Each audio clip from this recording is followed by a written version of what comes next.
Let this thing charge. I ain't even do nothing. Why is doing all that? Girl, I guess what's the tea? It done went into a panel and I ain't even asked it to do that. But okay. That's what we at. That's what we at tonight. You know what? Where my hunger at? It is hold up. Let me hit her up. Let me hit up where is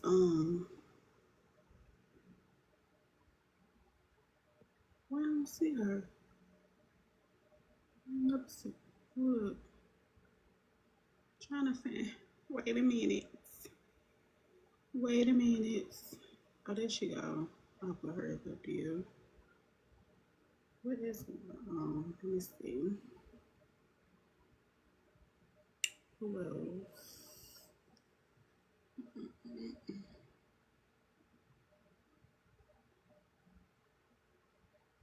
I can't even see that stuff for real. I don't even know why I got me in a panel. I didn't select that. How you fix it? I don't know.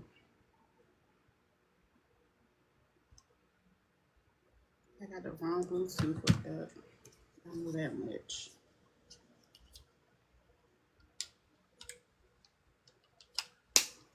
Okay.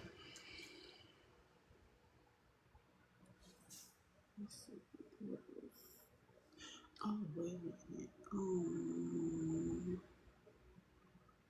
Let me see what's going on here. Hello. I'm trying to see.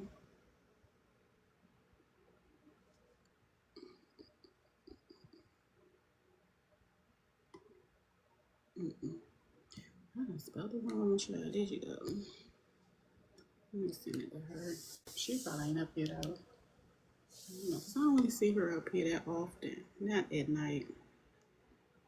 Let me see. I don't even know why I got her up there on panels. I guess, it's cool without them. Mm,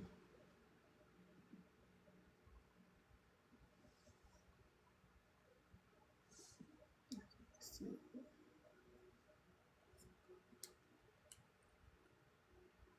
Mm,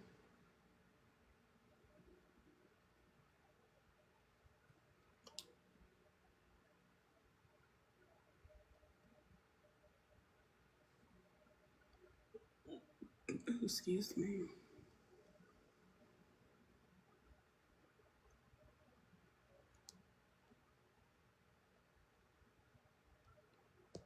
Oopsie. Oh gosh, what am I doing? Let's see. What's that?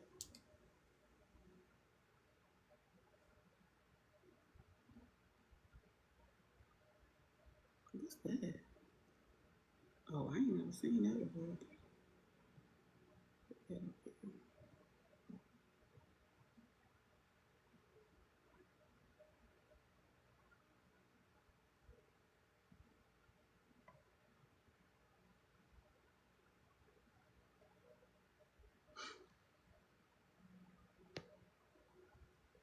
Hey, Kino Carlos, how you doing?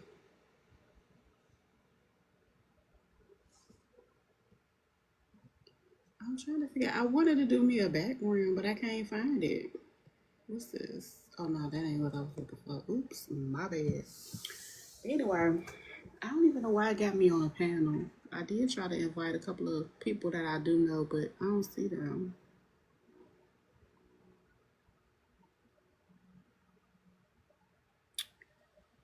Shall they say word on the curb? Do not, never will be. Is what in the what? These be some crazy looking avatar pictures. What? Who is that? Oh my gosh. Yo, I ain't never seen that before.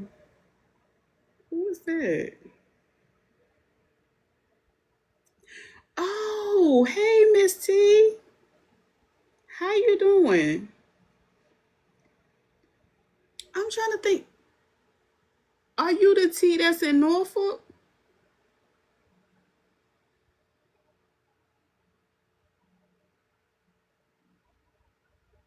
Is that you? Okay, how you doing? I'm right across the water. I like what you're doing over there in the community. Oh wow. I looked at the avatar. I was like, who is that? You can come up if you want to. Oh my goodness. I ain't got no topics for real. I was just in here trying to figure out what I'm doing here. It's a you know what? You are so right because the crazy thing is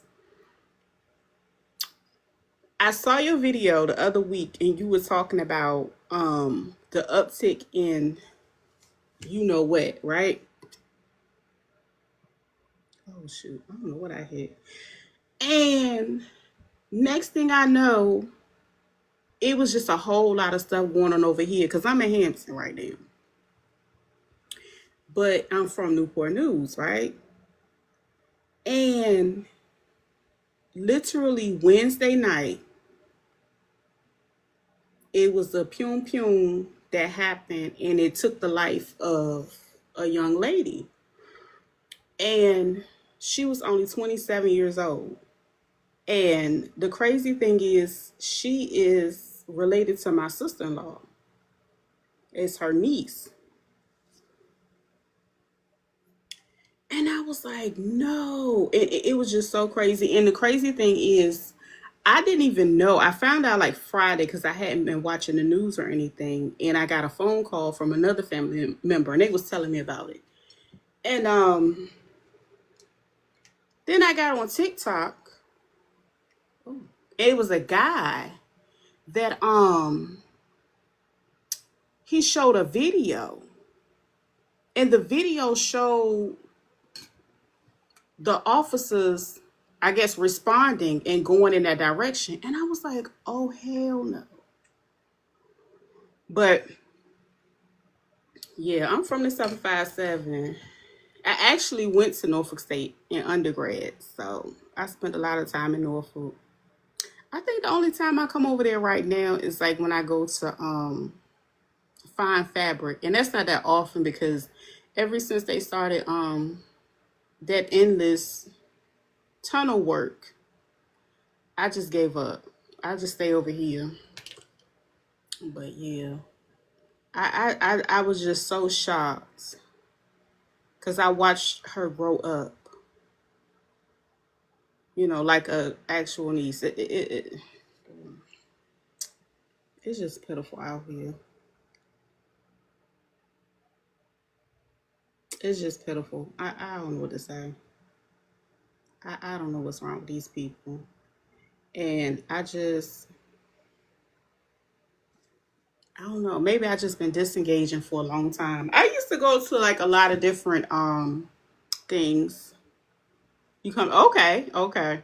Yeah, because you know, normally the only thing we really hold is like the jazz festival for real. Other than that, you know, unless you going to like Busch Gardens, yeah, I had called. I ended up talking to my sister in law, and she was just at a loss for words because the same young lady that lost her life lost her mother like 4 years ago and a nephew. So you know, it's just been a lot that happened, and then it's so crazy because like the next day, which was a Thursday, it wasn't an unaliving, but it was a lot of activity that Thursday. And being from the area, in my head, in my opinion, I think it was, you know, connected, but I can't prove it. So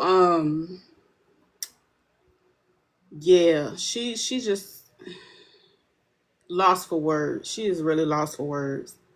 But it's like, you know, what can you do? It's like people are already financially strained.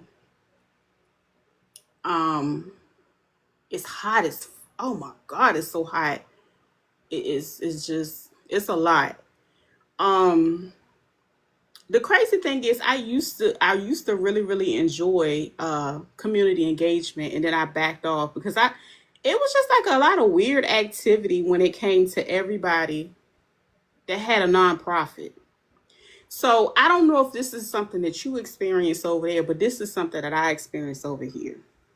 So, um, like I said, I grew up in Newport News, so I spent the majority of my time over there. And so, I know a lot of people, whatever, right? But then it will be people, everybody and their mama had a nonprofit. And it was like everybody was fighting for the pot, I guess the grants and whatever they were chasing, right? But I took a step back for a very long time because I felt like if you don't understand that you have to have your own thing going on, like some type of established business, um, or either have like a really, really good job to fund, your nonprofit until you're able to actually be more effective. So those are a lot of the things that I stepped back and I studied. For quite a while.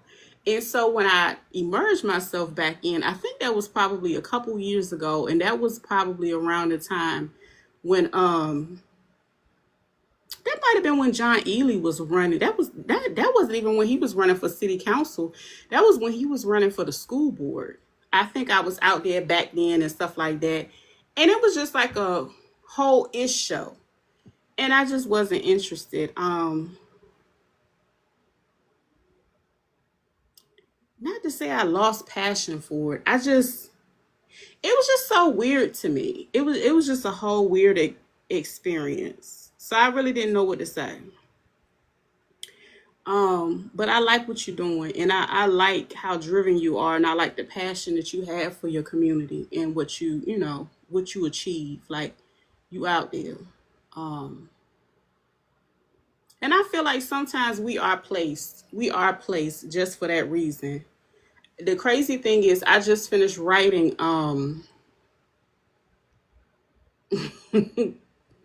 I just finished writing a very detailed letter to a I'm not gonna call him a slumlord, but I am going to say I wrote them a very detailed letter with a lot of city codes and regulations, and it was a lot. It looked like a little bit of change is starting to come about. So I'm happy for them because it would be a wonderful class action suit if they didn't. So I don't know. I don't know. Yeah.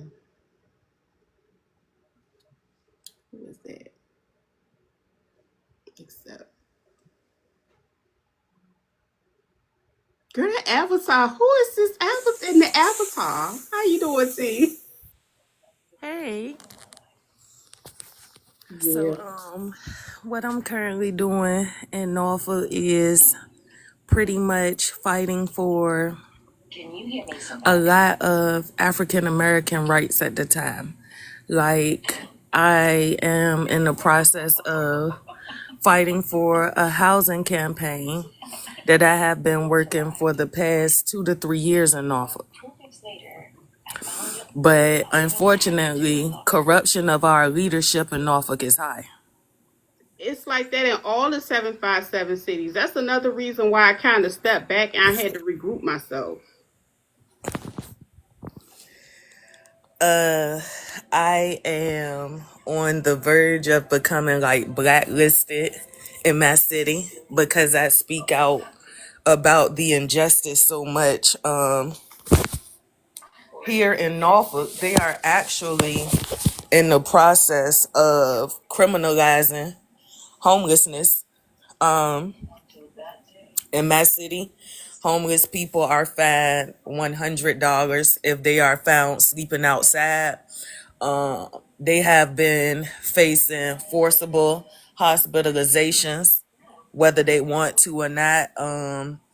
They have been jailed unjustly for being homeless. And I'm like, okay, being homeless does not automatically equate to crime. There are some homeless people who have committed no crime and their rights are being taken away from them. Been advocating to city council, other city officials about resourcing and programming. At this current time, I've been watching it for the past 3 years.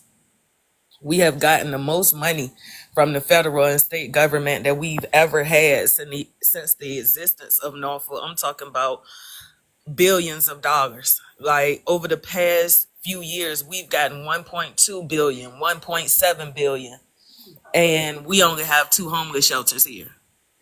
So this is my question. When you say blacklisted, what area do you feel like you are being on the verge of being blacklisted in? Oh, honey, I have a degree in psychology. Ever since I have been speaking up for these injustices, I have been denied several different types of employment. Um, I was receiving Medicaid at one point in time. Benefits and things of that nature have definitely been cut off for me. I have been, oh, I got dropped from Section 8 and I was still eligible for it at the time. How did you In get every dropped? way, honey, in every way that these entities could play a part, me being what the people in my city would call the voice of the people at this time has come with several different things. In the past 2 months, I have been given 7 tickets, whether it's from parking violations, like whatever. um I don't really have but so many allies.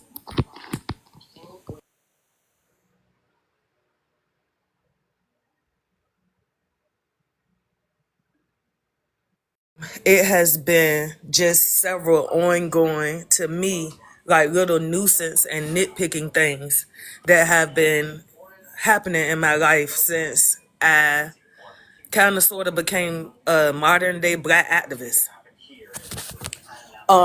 Things and the conditions in the communities that I work in have been getting significantly worse. Like I'm literally watching the police and this special tactical unit blatantly take a tank and the little cannon thing that's on it, use that to knock down doors of housing projects, of units that they're interested in. Coming at the people more aggressive, over policing them, oftentimes limiting or taking the rights that they have at the time.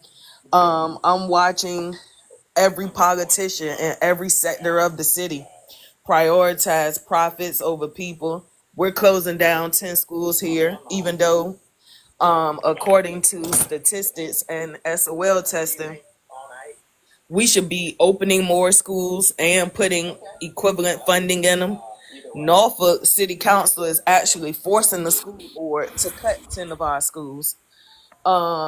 So it's like homeless people are at risk. They're getting hospitalized. They're getting fined. The police has beaten a few of them. Um, I don't know. It's just getting pretty. It's pretty crazy here. I don't even understand like how the FBI or somebody of a higher legislation and jurisdiction hasn't stepped in. We had about 7 years ago. We had a big scandal going on with our treasury that wind up with millions of dollars being misappropriated. So theft is at a high level in these circles. It's a lot of backbiting and backstabbing going on in these circles. And This oh, is I'm my from Norfolk, Virginia. So Okay. So what is the line of work that you do when you're not an activist? Activist. Activist. I can't even get it out. counseling, Okay. So do you have a degree in counseling? yes, ma'am. You go, girl. Because I'm a PhD dropout and I've been blacklisted. Girl, I got fired from the Hampton News CSB in 2015. I've been working for myself ever since. So I know exactly what you mean. And the crazy thing is I haven't even I didn't even I didn't even get to put myself or put my foot into the position of any of the things that you're doing right now. So when you are called to be a change agent, those are the type of things that happen. So what I'm going to say to you is, do you have any type of certifications? Are you licensed?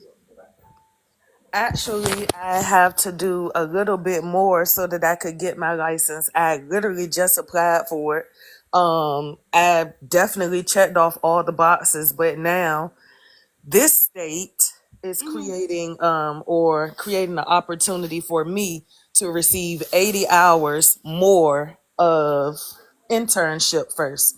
So once I finish off this last 80 hours, I should be good to go. Is that for LPC?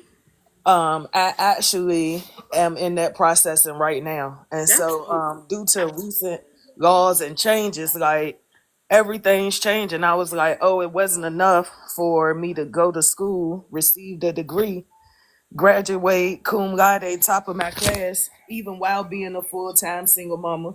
Yep.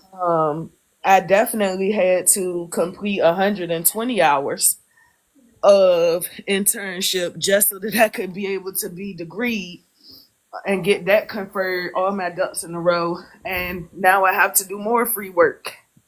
Well, you know what? At least you did that much. Because I'm gonna tell you something. When I was in my undergrad years at Norfolk State, I went in as a social work major, and if I was I wish I would have gone through my practicum and gotten my my undergrad as a BSW while I was there because that would have been better for me.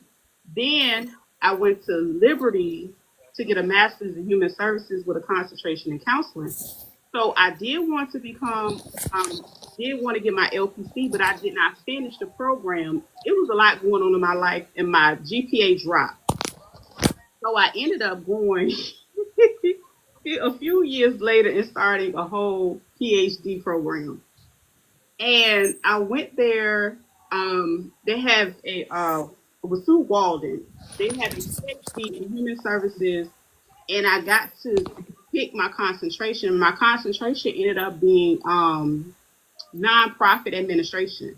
So at that level, I learned how to write grants. So I know how to get to the money. Oh, yeah. I Yeah, might be yeah. needing you. I know how to get to. See, I'm not with. Fuck all them. I'm gonna tell you something. This is something so important to me. I'm gonna tell you something. I went on an interview, and the funny thing is, I went to two interviews on the same day. One was at 8:30. The other one was at 10:30. Two different agencies. The first agency, I can tell that they were collecting data, and I knew that they weren't gonna hire me, and I was cool. I knew neither one of them was. I just wanted to go in there and have these conversations, right? So the first person, basically, they had what did they do? Oh, they actually have a program that's supposedly been in the area for 30 years. I had never heard of these services that they provided. However, the position that they were hiring for, you had to make cold calls. I was like, if you have a program and its record precedes itself, Muffin, why are you cold calling your clients? This is not MCI. This is not a Cox or none of that. Like, I don't understand. So I was like, okay. So during the interview, the director, she had a PhD in something. But anyway, we had a conversation. Needless to say, both of the jobs ghosted me. And I already knew. So going into further, so when I was working at the CSB, I was working under a specific clinician that was a psychologist, clinical psychologist. It was a nonprofit that was basically that CSB got that program for that 5 years. They got the money, and it was like a test dummy. We were all test dummies. The clients were test dummies. The lady straight up said to me, "This program would fail." I was like, "Well, why the hell are we coming to work?" So anyway, she one thing I noticed about working in that setting is real interesting. Like, so it taught me a lot, but it showed me a lot about what you choose to be your destination as far as your ultimate position. It's nothing wrong with having a license, but them clinical psychologists be batshit crazy, and that's just my opinion.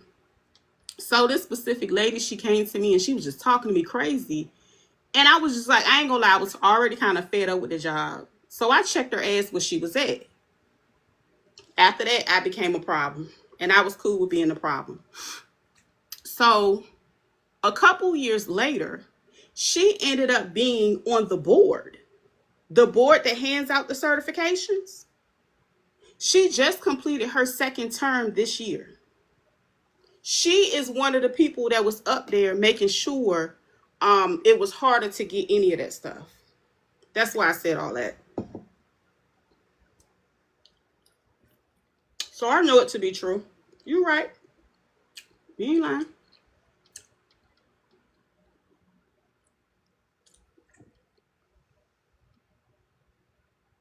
So there's a lot of work that needs to be done in the 757 all around. To be honest, I'm just waiting for the next big scandal to remove some of our corrupt leadership. That's all I'm waiting on. The next, what you said, scandal? Yes, ma'am. Well, they keep having them. They have plenty of them. And You it's know what? crazy because I even tried to get the news on a recent scandal. Our news station here won't even report on the people that's doing it. They don't do that. And I was like, and I'm talking about a Mm-mm. good scandal, like where I got receipts where we have politicians in this particular city Mm-hmm. that receive campaign funding all year, even when they're not even campaigning. Girl, it was one on this side. They launched. Okay, say for example, it was a person over on this side of the water that became a city council man or woman. They ended up. See, this is what they do when they come onto city council in that area. They automatically put themselves over whatever next big project. So, say if the city is awarded $20 million for at risk center, right? The city council person will put themselves as the executive director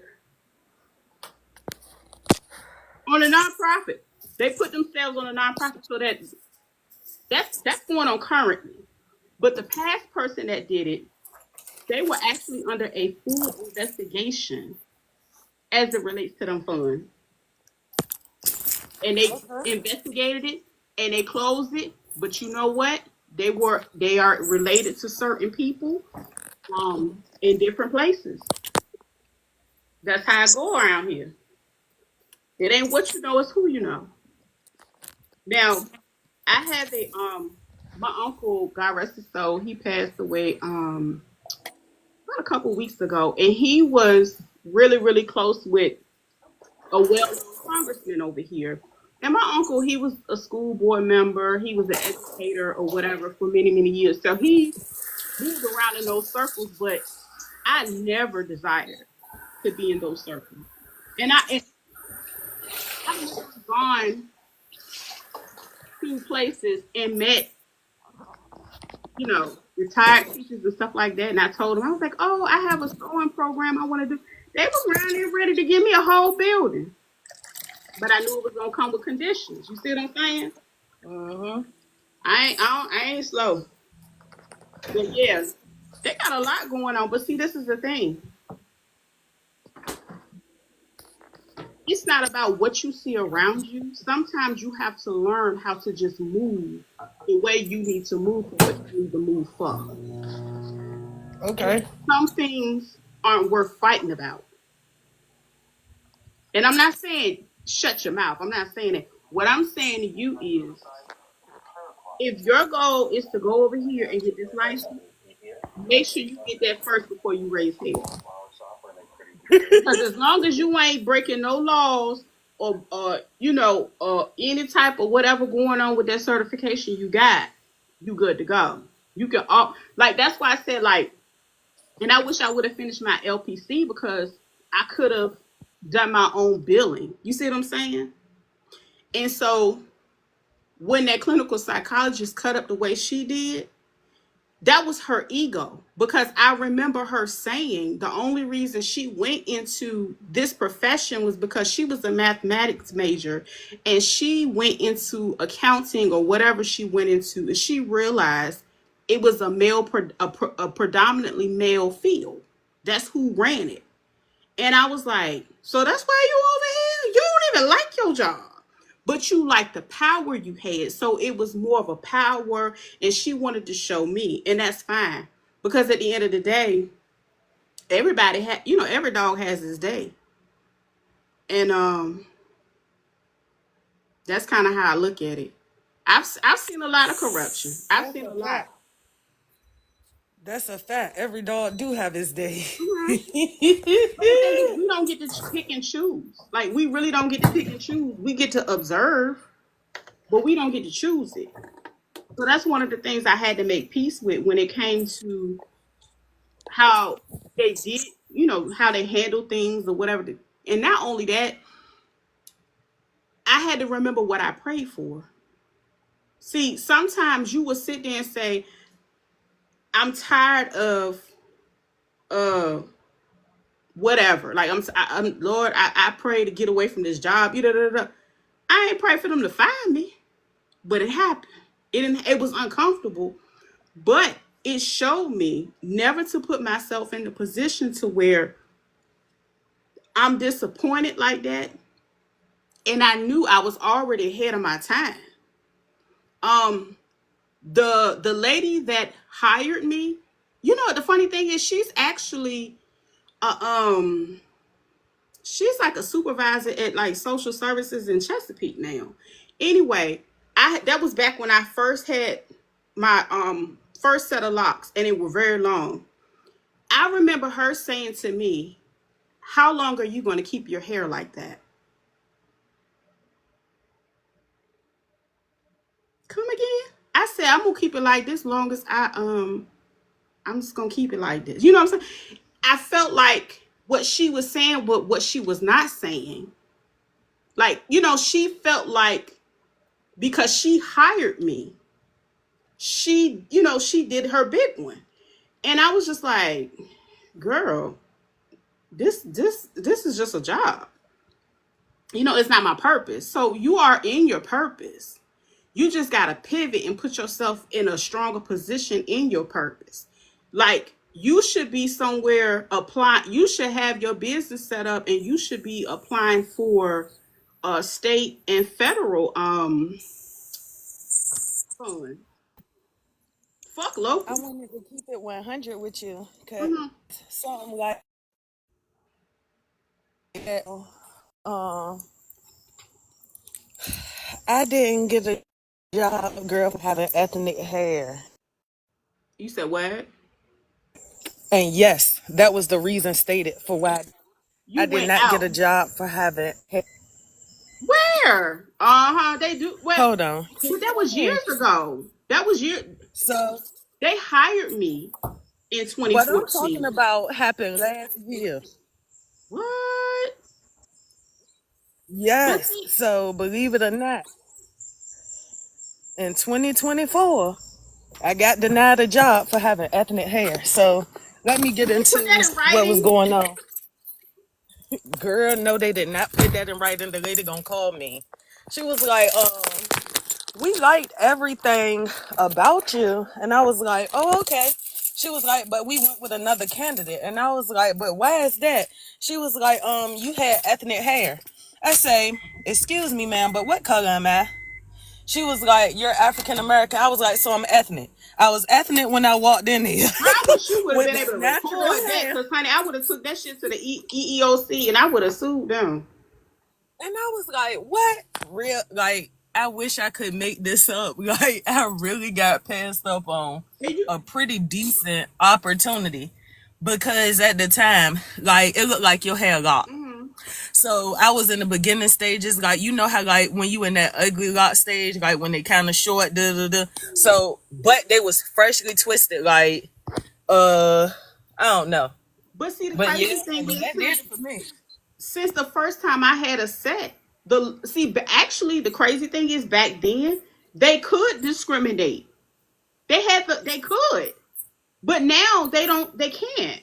It was something that had changed when it came to that. And when I went to those interviews, this was in May. I went to 2 interviews, and I wore my hair. That's probably why I didn't get it, and that's fine. But I had my hair like this was before I twisted my. I just locked it again. I had my hair back in a ponytail.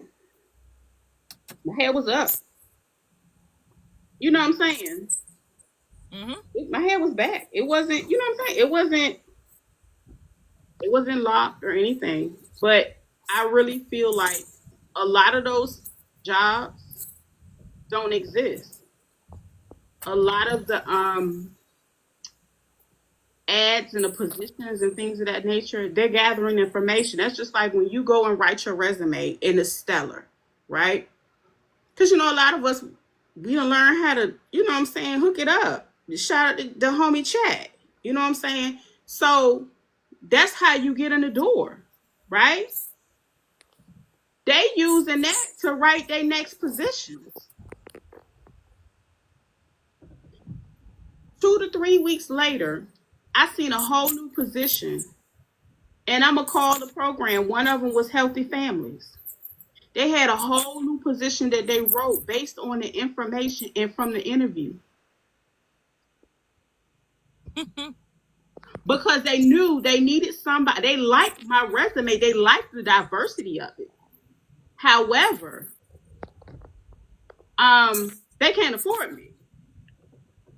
And when I already knew they weren't gonna hire me, I already told the lady I knew how to write grants. So basically, baby, I can tell.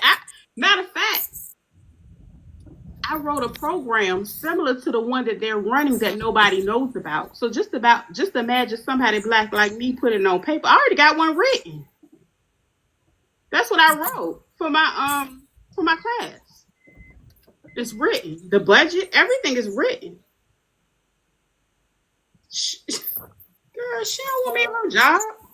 Imagine how crazy I was looking when she was like, yeah, you have the ethnic hair. I was like, I started to say, ain't this about a bitch? You know I was ethnic when I walked through the door. But wasn't that after they dropped DEI? Huh? Wasn't that after they dropped DEI? I don't know. They dropped DEI last year. Well, they were in the process because you got to remember it was a process. What happened was it was something else that they eliminated first, and then it opened up the door for them to go ahead and snatch DEI. So they were in the process. They were in the process. I forgot what was the first one? It was something bigger, and then the Supreme Court had ruled on and allowed them to do. Was it Roe versus Wade? No, it wasn't that. That's about being able to have babies. It was something else. I don't know if it was Brown versus Education. It was something, but it opened up the door for DEI this year. But they had already been working on it, so they was already I was just like, oh my. But they yes, honey. call you in to get your information. Everything is data driven at this point. Think about this was something I had talked to a few of my friends on YouTube. And I just have like sometimes I have like a whole geek out session. And I'll just be talking about stuff and they be looking at me, what I'm like, I call you a walking encyclopedia. But no, like think about all the papers that you submitted through that the secured site that you had to make sure you wasn't plagiarizing on. No, but they let me in. But that's part of the information that they using right now. I didn't know that y'all closed at 10:30. When I tell you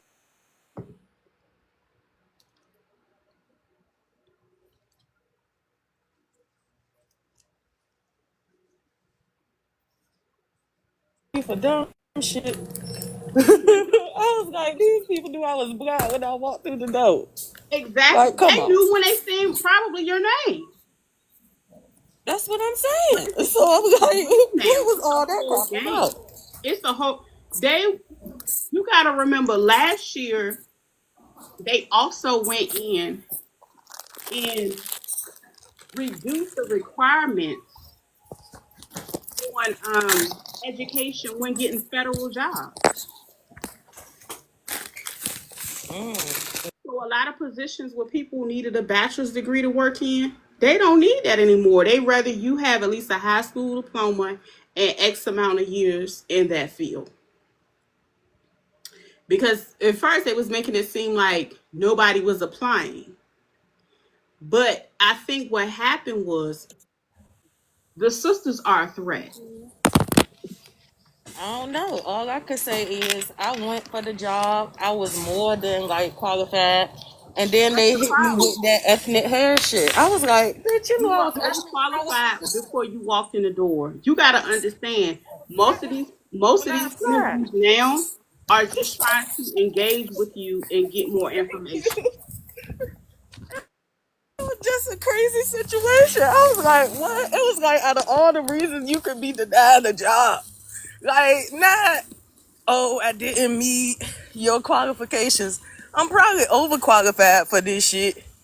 You know, And it was the hair thing for me. Like, it was just like, what the yeah, fuck? So I was like, oh, with certain jobs down here, honey, they want you to either wear wigs yeah. or you I gotta didn't put the weave know, in motherfucker. your hair.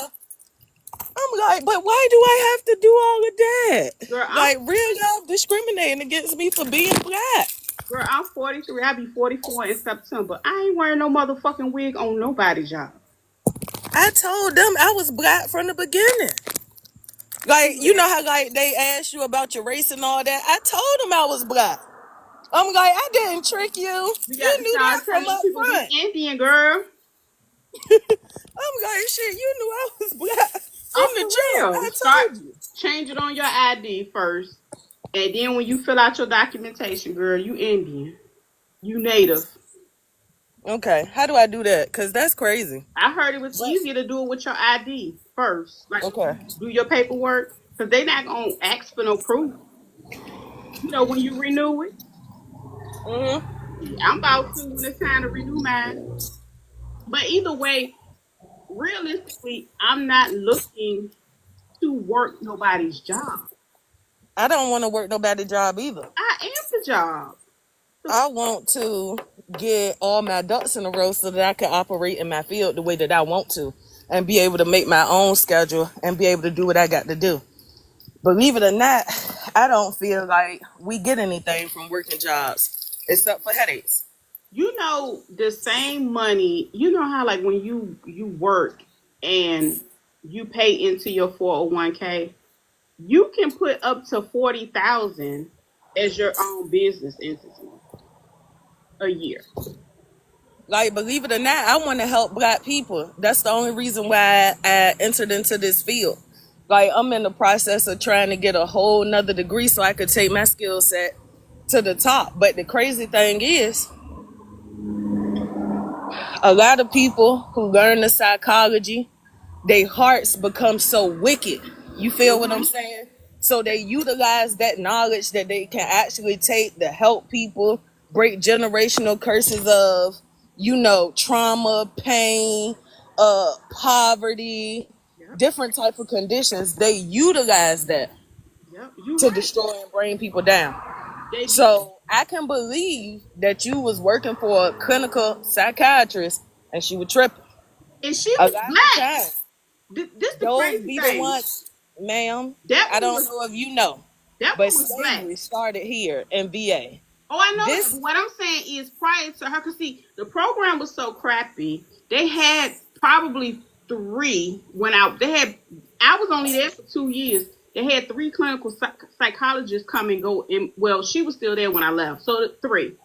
The first one, I really don't remember that much engagement with that one, but it was another one that was a white lady, and she was just off her rocker. She was just always angry.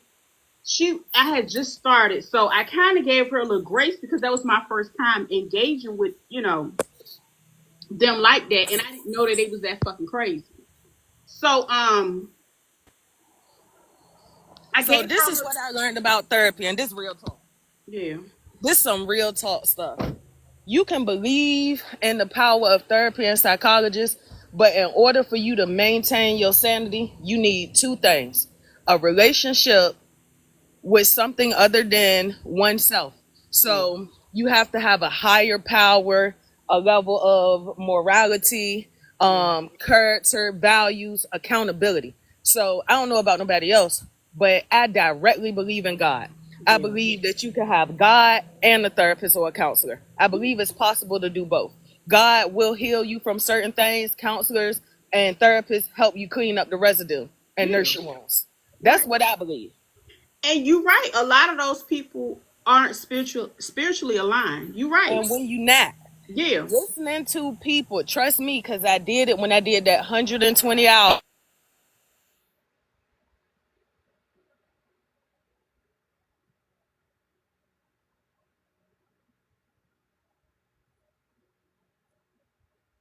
you muted.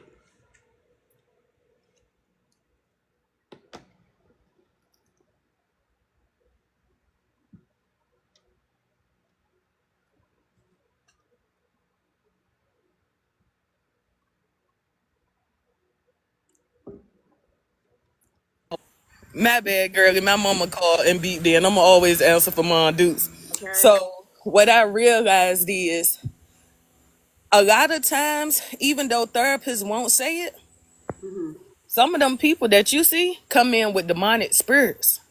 Yeah. And when they're on the worser spectrum with their mental health issue, because I didn't even know that when it comes to the DSM-5, there are Mm. levels to it. You see what I'm saying? Girl. Like it's levels to schizophrenia, it's level to bipolar disorder, it's levels to clinical depression. A lot of people don't know that there are different types of depression. You have a clinical depression, you have a functional depression, and those are the people we see every day. They work the jobs, they do this, that, and the third, and then boom, they up and commit suicide. They Yep. had functional depression the whole time. You feel what I'm saying? Yeah. There are different levels to PTSD. Like, I'll give you an example. I'm at my friend's daughter birthday party, right? Her Mhm. brother had just came home from 2 tours in Iraq.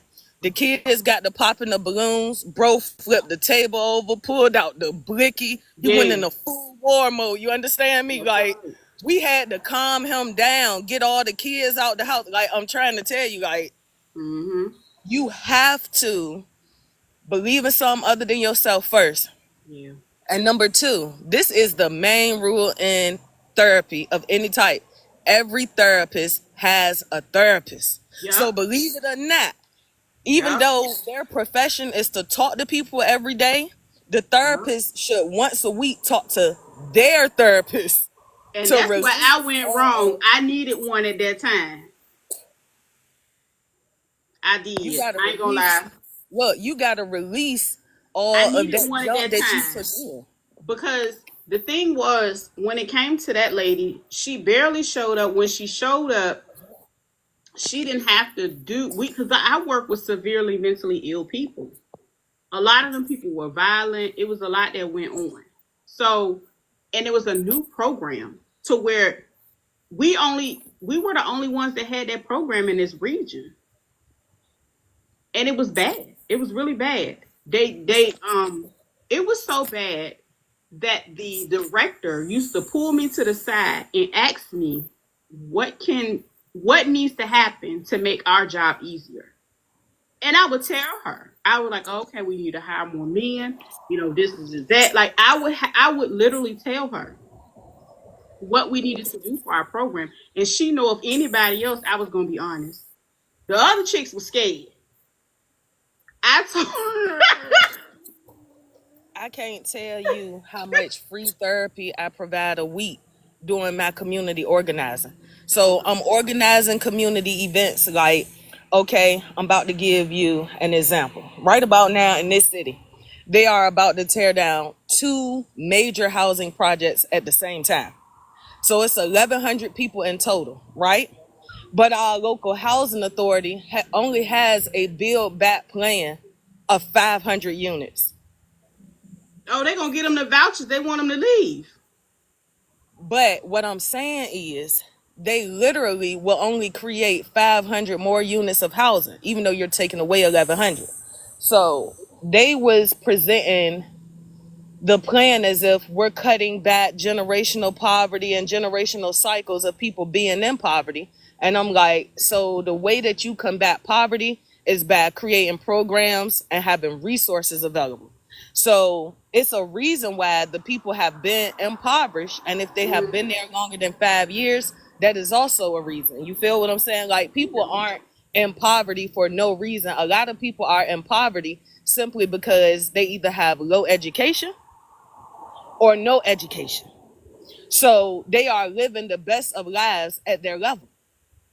There are also barriers of childcare. There's a barrier of transportation. So I don't think that people realize that our projects here in America, the parks, trailer parks, whatever the case may be, are actually coming from the everyday people who populate and make America keep going.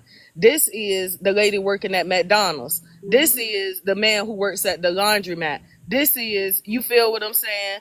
The local man who sweeps upside the barber shop. You feel what I'm saying? So we are talking about people who are making minimum wage. And I don't know if you know, but right about now here, the minimum wage is 12 because Governor Youngkin decided to shoot down the increase of minimum wage, which was bipartisan. So both Republicans and Democrats agreed, hey, y'all need to raise that living wage in Virginia. And our governor was like, nah, keep them in poverty. So right about now in Norfolk, we actually need about $60,000 to live.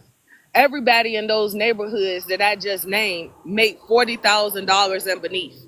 So when you're already making $20,000 to $30,000 beneath what the living wage is, you can't afford housing, you can't afford food, you can't afford health care. You feel what I'm saying?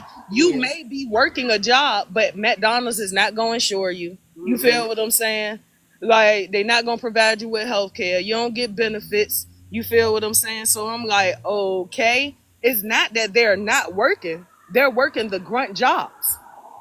So I'm like, if it wasn't for the PCA lady who come over here and take care of your grandma, how long would your grandma realistically have been living? You feel what I'm saying? Yeah. There are a lot of good people who live in those communities that get overlooked by the handful of people who oftentimes are not from the community that come out there and cause and start mayhem. Yeah. So what we started doing in Norfolk is we started putting them out because we have one of the highest homeless rates in the area, but we got a smaller city. We have been on a steady decline, right? A steady decline of population since 2020, going back 3% every year. People are leaving. Well, Last year, shit, the traffic don't look like it. I'm trying to tell you, there have been people who have been leaving this area in droves. Like, I'll give you just an example. So last week, the police finally caught a serial SA person. So he had SA'd over 32 women in a 2-week period. But in our city total, for 100,000 people, we had 978 SAs with not one. Hold on. Did he do them in Norfolk or did he come from somewhere else? Honey, he been committing these crimes in Norfolk with 63 of the women being homeless. And they Like, ain't believe him. like They round reported. here, like, I ain't even trying to be funny or nothing. Women just really started coming back outside once they caught that man because he was nicknamed here the Dingling Man. Oh, that sound like what we had back in the day in Newport News. We had the naked clown. It was a person that used to dress like a clown. I was younger then. That was because I grew up all the way downtown. Yeah, he used to be behind Dunbar. Yeah, we had those type of crazy. We had a few of those crazy things go. In Newport News like that. Yeah.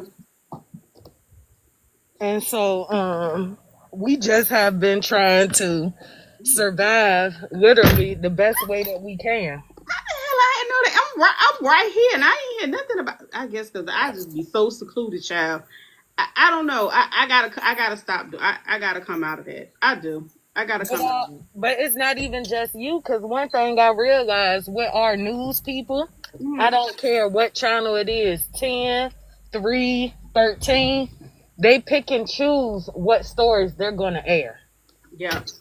So a lot of times when there are massive things that's going on, they don't tell or alert the public. Like another big thing that went on last year and they didn't tell the people about at all. Bob's gun shop, the warehouse was broken into. 7 crates of untraceable guns hit the streets because they broke into the warehouse. So now we have a situation that we have been in with tactical police because so many young people between the ages of 18 and 30 have ARs and military grade weaponry. Well, you know what? I can't talk because my oldest son used to have that kind of stuff. And it's all untraceable. He used to have like. Mm, And so I was just like, he oh, ain't live with me, but he used to have that in his place. I say, Mm-hmm. how do we combat some of the things that are going on when the important things are being concealed from the public? Like all last week, before they caught that man, he was out here essaying and robbing women. Wow. Like old ladies standing at the bus stop. So is that the man that they got the picture of? I think I saw that on This man got busy. They arrested him for what they thought was just 2 essays and then dug deeper into it. This man did essay 32 people that they got on the count for. Once they matched his DNA and stuff to different, what I'm gonna people tell through you the something. database. I was just talking. That is so interesting because I just finished having a conversation with my sister-in-law when I had to call her. Um, I was telling her about different instances where, like, cause I've been. I ain't gonna lie. The last couple of years, I've been living in some of the less desirable apartment complexes. There's been a lot of stuff going on. So the previous one I was in, it was a lot of that type of activity, that chitty chitty bang bang, right? Mm-hmm. And I was telling her, I said, one specific young man I remember them looking for, they just found him 5 years later. And guess what? What? He had committed a smirk, right? Mm, Guess what though? what? His daddy is a chief of one of these fire departments around here. Tell me he ain't helped that boy. They could not find him for 5 years.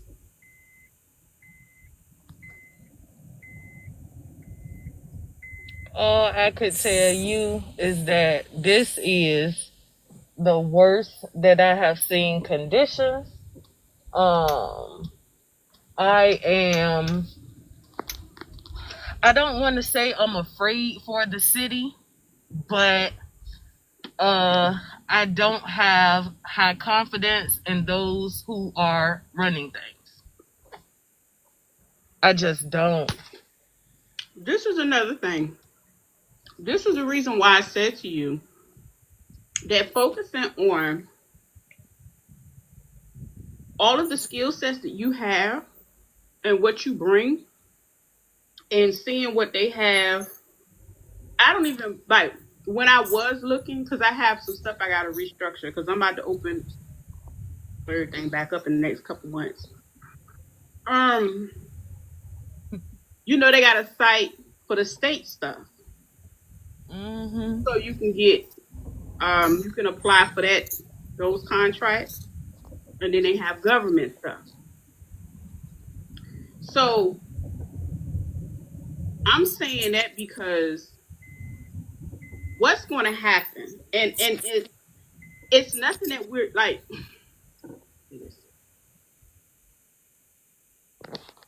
I really feel I don't feel any type of way of all because when I said the sisters are the most educated women, because remember it was a big time and era where everybody had a job,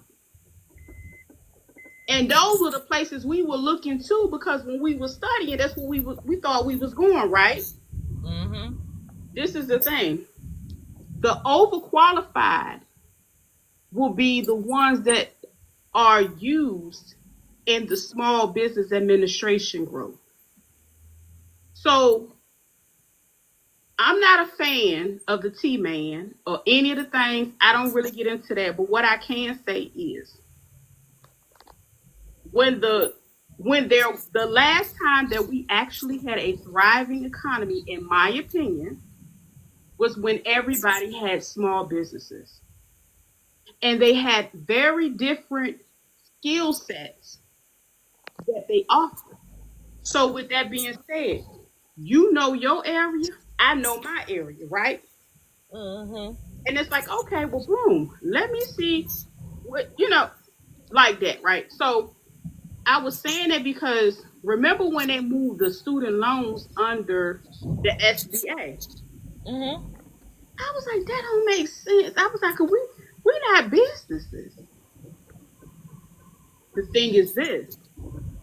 There will be pilot programs in the near future. I did the research. That's one thing I learned how to do some research too. There will be pilot programs, and those pilot programs will offer opportunities for forgiveness. But the thing is, you have to have your business situated, set up, and ready to go. And not only that, it needs to be actively moving, and you should be able to show how your business helps your community. You already there. I already know you there. But what I'm saying to you, you know what I'm saying, business wise. Because I understand a lot of people focus on a nonprofit, but you got to have you a for profit first. Because those seasons that you know not gonna have them 5 years of grants and this and this and that, you still gonna have business, you gonna have your money coming in. So if you did get you a little piece of a contract that you can go have with another business with, y'all gonna eat. If you had to, fund your nonprofit. See what I'm saying? I do. So it's a lot of people, and that's the thing. Like, I did not know how it would work out. I never knew how it would work out. You see what I'm saying? Hey, y'all, I never knew how it would work out. But one of the things I remember telling that clinical psychologist, I said I'm gonna have my own program. I ain't had no idea how I was gonna do it, girl. I ain't know, but I knew one day I was gonna have it. But now you look at what's going on, and they know it's so beneficial to find a way to get these people with all this education to, fill in the gap. Because even before they do all of that, it's still a lot of stuff that's out there that's not it's no progress. And they still can't even get people like at the end, like in the fourth quarter of like with the government contracts, girl, it's just they just be giving out money. They just be throwing money anywhere. Yeah. That's how people gonna eat. But the SBA gonna step in. He gonna use the SBA. to help, because you know a lot of people are upset because they have to start paying soon, and none of that is you know, the income driven is gone, and you know, a lot of things like that. But I was like, damn. Well, if he and see, even with the education, I don't like. I pulled my daughter out of school in 2019. I don't like this education system. You got a lot of dummies that make the decisions, and their kids don't even go to them schools. They in private schools, and not only that, some of them find a way to get that paid from you. Know, I ain't gonna get into that. So you leave a lot of disadvantaged people, and all they've been doing is collecting data for the last 20 something years on the children. They have collected so much data, so much so that they know how to write that test, word it in the way to confuse the fuck out of them to keep them failing. There's no phonemic awareness. Oh, I was at Norfolk State. I was working because see, I had took when I left social work, I went into interdisciplinary studies, and I had an opportunity to learn a lot about elementary education while I was there. It was some really good professors back then. Can I keep it 100? So, you know, I work in the disadvantaged areas in Norfolk. Okay. So they tore down Tidewater Gardens, which they call Tidewater Park. And guess what? It had been up for 80 years. They tore it down. It had mold. It had lead. It had asbestos. 13% of the water was tainted with sewage. So then you got to think about it. If you have been raising your child up in this dangerously hazardous environment, think about all of the mental illness that creates and limitations. And there should be a class action lawsuit on their monkey asses. That happened for the first time. People from the project sued NRHA and the city, and everybody got relocation checks, settlements, and different things of that nature. And so a part of the lawsuit was that for the next 5 years, they could not gentrify the community in any type of way. Like, the truth of the matter is, a lot of people who lived out there and their kids got asthma, bronchitis, all this upper respiratory stuff, ADHD, ADD, like environmental issues, yeah. NSU was doing a study. It's directly correlated with staying in project housing for 5 years or more. Yeah. Let me tell you something. We stayed, and they should have did a class action lawsuit. Hell, I would they still could. Anyway, they closed that project back in like 91, I want to say. They had asbestos. And I know them people didn't sue. I'm trying to tell you, like, I was like, oh my God. And so, tracking back the time of when these projects were built, the two that they were about to tear down was built, Young's was built 1 year after Tidewater, and Calvert was built 1 year after Young's. So they were all built around the same time. I'm like, there's no way them people didn't use them same materials. 80 years? Ma'am, 80 years. And you know, those project housing, if you go on my page and look, I go in the project housings, I let you see the bricks on the outside, the center block on the inside, the concrete floors, the no AC. That's how the ones I used to live in downtown, that's how they used to look. The ones that was on Taylor Avenue, all the way from 6th Street. When you start at Aqua Vista from 6th Street all the way to 12th Street, it was some brick ones like that. And we had AC units too. And they closed them because of the asbestos. And then the next ones they closed up was the one that was closer to the coal yard. Girl, it was so much coal dust going in them people apartments, girl. And they was built the same way. But guess what? We got that issue here in Norfolk too. So, you know, we got Norfolk Southern that be all up and throughout here. So, in Norfolk alone, we have over 50 train tracks Do you know that these trains that consistently come through here with those coal pallets uncovered has released enough coal dust to where in Norfolk it's like we smoking 75 cigarettes a day in one day. Wow. And I'm like, if anybody who knows me know, like, okay, if you smoke cigarettes, only 20 come in a pack.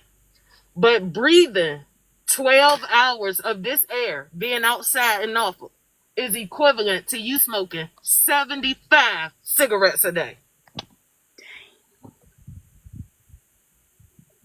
And the solution to eliminating some of the air pollution is to simply cover the top of those coal things. Do And you that's know? pretty much like right. Do you know that coal covered toppings, which is something similar to like a sheet or something, at the least to cover all the trains would only cost them $20,000. Okay. Norfolk Southern is a $1 billion Yeah, they corporation. greedy You too. know, I heard they real greedy. do you know they refuse to do it? They need to sue their ass next. I've had 3 elders in the Lambers Point area who have died from black lung. Damn. Like they had a situation where it was a derailment and some coal spilled into our main water supply. Do you know I had to literally go to city council and yell, I don't care whose jurisdiction or who's responsible. Get this damn coal out of our water supply. Girl. What other platforms are you on? You be on I'm Facebook, on don't you? TikTok. Yeah, I I know do. you. I don't do Facebook, girl. It's too much for me. I'm gonna tell you I the do only reason. TikTok, Mm, IG, and Facebook because a lot of older people still play the Facebook out. yeah. You know what? I Let me say something. I got rid of my Facebook recently, but the only reason I used to go to Facebook was over there because of Rhoda. I swear, that's the Somebody, only reason I used to be on Facebook because Rhoda used to have me rolling. But somebody actually compared me to her. Girl, I went off. No shade to Rhoda, I cause I don't. know her in real life, but I be wanting people to know that there It's is a a difference. difference It's a in difference. between people putting out educational content. Yeah. I put out a lot of like injustice. I put out a lot of me fighting and standing up for the community. Yeah. So when I was compared to somebody who merely, no shade, reports drama, I was like Yeah. so disheartened. I was like, how dare they compare me to somebody, Well, who really ain't about shit. you know what? I'm out here I'm gonna trying say to it like fight to this make because sure. I got to know her a little bit too, and I get what you're saying. I'm gonna say it like this: a lot of times when we are vocal, hey Pepper, hey girl, when we are vocal and we are passionate, it's always misconstrued as hate. So with that being said, um, all they heard was hate. All they heard was you yelling or you passionate about the people in the community and your concerns. You see what I'm saying? Yeah. So that's why it was easy for some people that don't listen well to try to group you guys together. You see what I'm saying? And I'm not. I know you ain't her. Trust me. I know you not because she is very short tempered and she wouldn't have been able to sit on she wouldn't have been able to sit up here this long and articulate and have this type of conversation. I've talked to her several times. I've seen her Me in person, too. all that. So, She did an interview with me about what was going on with Tidewater Park oh because gosh, you, I remember that. Because when it first broke, like, okay, I didn't know that it had all that it was having going on with it. Like, I lived outside of the park for years. I had no idea that it was filled with lead, asbestos, tainted water, all of these different environmentally unsafe things. I had no idea that all of these coal trains that's coming through Norfolk has polluted the air to where it's like we smoking 75 cigarettes a day. I'm around here wondering why my baby got bad asthma and she can't run for 5 minutes without needing to pump. I'm like, well, what's going on? Dang. That's crazy. Yeah, Pepper. She dropped the bomb on me. I had no idea all this was going on. And see, Pepper is in like she's north of us. She's one of my homies from the YouTuberizations too. So we all in VA. But that's I had no idea. I had no idea it was like that. I just know I just finished writing a letter, and girl, when I tell you I'm about ready to go sue somebody about this partner. I'm this close. And So yeah. this is what just happened too last week.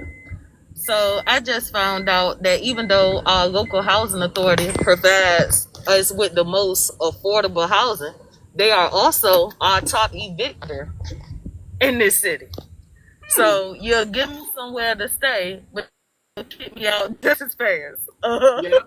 And they originally had $56.6 million for the project of Turn Down Youngs and Calvert. Girl, these people in a week then turned that 56.6 million into a cool billion. Yeah, because they know it costs way more. So I'm asking, oh, okay, before you try to re-gentrify two low income housing communities that have 1,100 people in total between the both of them, build somewhere close by that they could relocate to. So they're gonna build something close by, but right about now, the fight with the NRHA is to increase the 500 units that they mandated to at least 1,000. You know why it's such a see. I'm glad you keep your foot on their neck, throat, and ankles because a lot of people don't understand that they are still for-profit businesses. The city, if it ain't making the city no money, they don't want to do it. But Cause see, that's the thing. That's not true. The city is making money off of it. So I know what you're meanwhile, saying. I know what I you're found saying, out but it has to be a long-term business move for them. if they give you housing of Hmm. any type, whether that be Section 8 or public housing, do you know they get $4,000 per move in outside of the money that they get from the federal government and HUD for you even living on the property? Yeah, that's why they make sure you don't get no motherfucking job.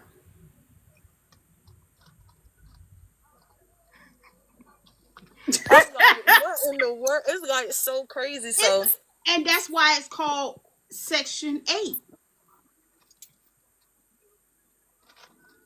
So the whole little Tower Park area itself was like 44 acres, right? And Mm. so originally this was the city plan that they released. So the plan was to take 26 acres, create a green Blu-ray space to kind of sort of alleviate our plumbing and our flooding issue. However, I propose a flood irrigation system that would run all the way throughout Norfolk, but the water would disperse at, because I know a little something about, You working the shit out of them. I know a little something about the environment. So I'm like, look, if you create a flood irrigation system to where it could be, all throughout Norfolk, we actually could alleviate the flooding issue in the whole city, and then it would just go out the port down by Waterside. Okay. So instead of doing that, their way to alleviate the flooding in the area is to take 26 acres of the project land, create it to be a blue raised space. So that way, when it does flood, it would flood primarily in that area, and then somehow create a small flood irrigation system to where the flooding in that particular area would run off into Waterside. So I didn't agree with that because it's bad flooding all throughout Norfolk. So if you Girl. alleviate flooding in one area of Norfolk, what about the rest of us? Okay, so that was already a stupid plan. It's 44 acres of land that Tidewater Park sat on for that 80 years. They was only going to use 26 of it for the park thing, right? Okay, that's fine. The other remaining of the land was supposed to have been used for building apartments and houses, which was supposed to have been mixed use. But the apartments that was coming was supposed to be for the low income communities that they trying to tear down right now. The city just reneged. They're gonna make the whole 44 acres a green space. Girl, you know they lie. Why you ain't got your what's the name? You need to have your 8A certification. I'm like, look, 1 acre is equivalent to a football field. You know, they could have built some houses. You got to get your certifications, because you know the people that got the 8A, they are able to go in and do development. Those businesses can do development. That might be a good sector for me too, because I got a bunch of ideas like that. You know, like when you do your business and then you set up your woman-owned business, you can get your that certification, and then it's a lot of other certifications people are able to get. And whatever you do, always have you like a veteran on your crew, because your veteran can have access to stuff that you can't access. I ain't no veteran, but I'm just, you know what I'm saying. You are, see, this is the thing. You are bumping your head. Like, you have great ideas. But the thing is, realistically, with that passion, you have to redirect that and fall back from the city. Because you have to build yourself as an entity to be able to come in as a businesswoman. Because, see, you are arguing as a resident. The city does business with businesses. So if you came in there and you talked about your business, they'll probably listen to more what you had to say than what you talking about now. Oh, I'm gonna need your real phone number and your help, because I need to get Inbox me, girl. I'm around the corner. I need No, to get I'm being honest. They do business with businesses. You see what I'm saying? So just like think about the people, like say for instance, I live around the corner from Buck Road. It's one person that has like their little stand out there with their snow cones or whatever they can do at the beach. I guarantee that person already knows when the money is available on the city side, because that's local money. They already know when the city of Hampton released it. They probably got a contract with the city of Hampton so they can leave a little raggedy trailer out there and be on point. You see what I'm saying? And that's the local level. But your skill set, see, this is the thing. You are going to exhaust yourself and frustrate yourself on the race, because you could be way more effective if you get that business set up, structured, and ready to go. Because, see, you supposed to be at the SBA meeting. And I'm not saying leave your people, don't help them. No, you can be more effective if you are, you know what I'm saying, set up to do business. Okay. That's all I'm saying. So that's because the fact that you didn't go in there just to complain, you went in there and came with a fucking solution for them. And I actually wrote There up ain't that many people that come in with a whole fucking solution for irrigation, and because the flooding is horrible. I used to go to I commuted to Norfolk State. I done got caught in the flood. I literally then wrote up like a whole business proposal and everything for the whole flood irrigation system. Mapped it out to where the point house would be. And that's perfect, because it's already ready for your business. And even if it's not for them, for that city, you will be able to go and even say if it's another business, be like, oh my God, I'm interested in it. You can charge them for it. But either way, you have the knowledge. That's a service. See, a lot of people will go in and have a business because they can offer services or products. The local, state, and federal is always looking for the community people that can do those things that they can't do. But see, the thing is, a lot of them, yeah, they show favoritism. They have they buddies and this is that and the third. But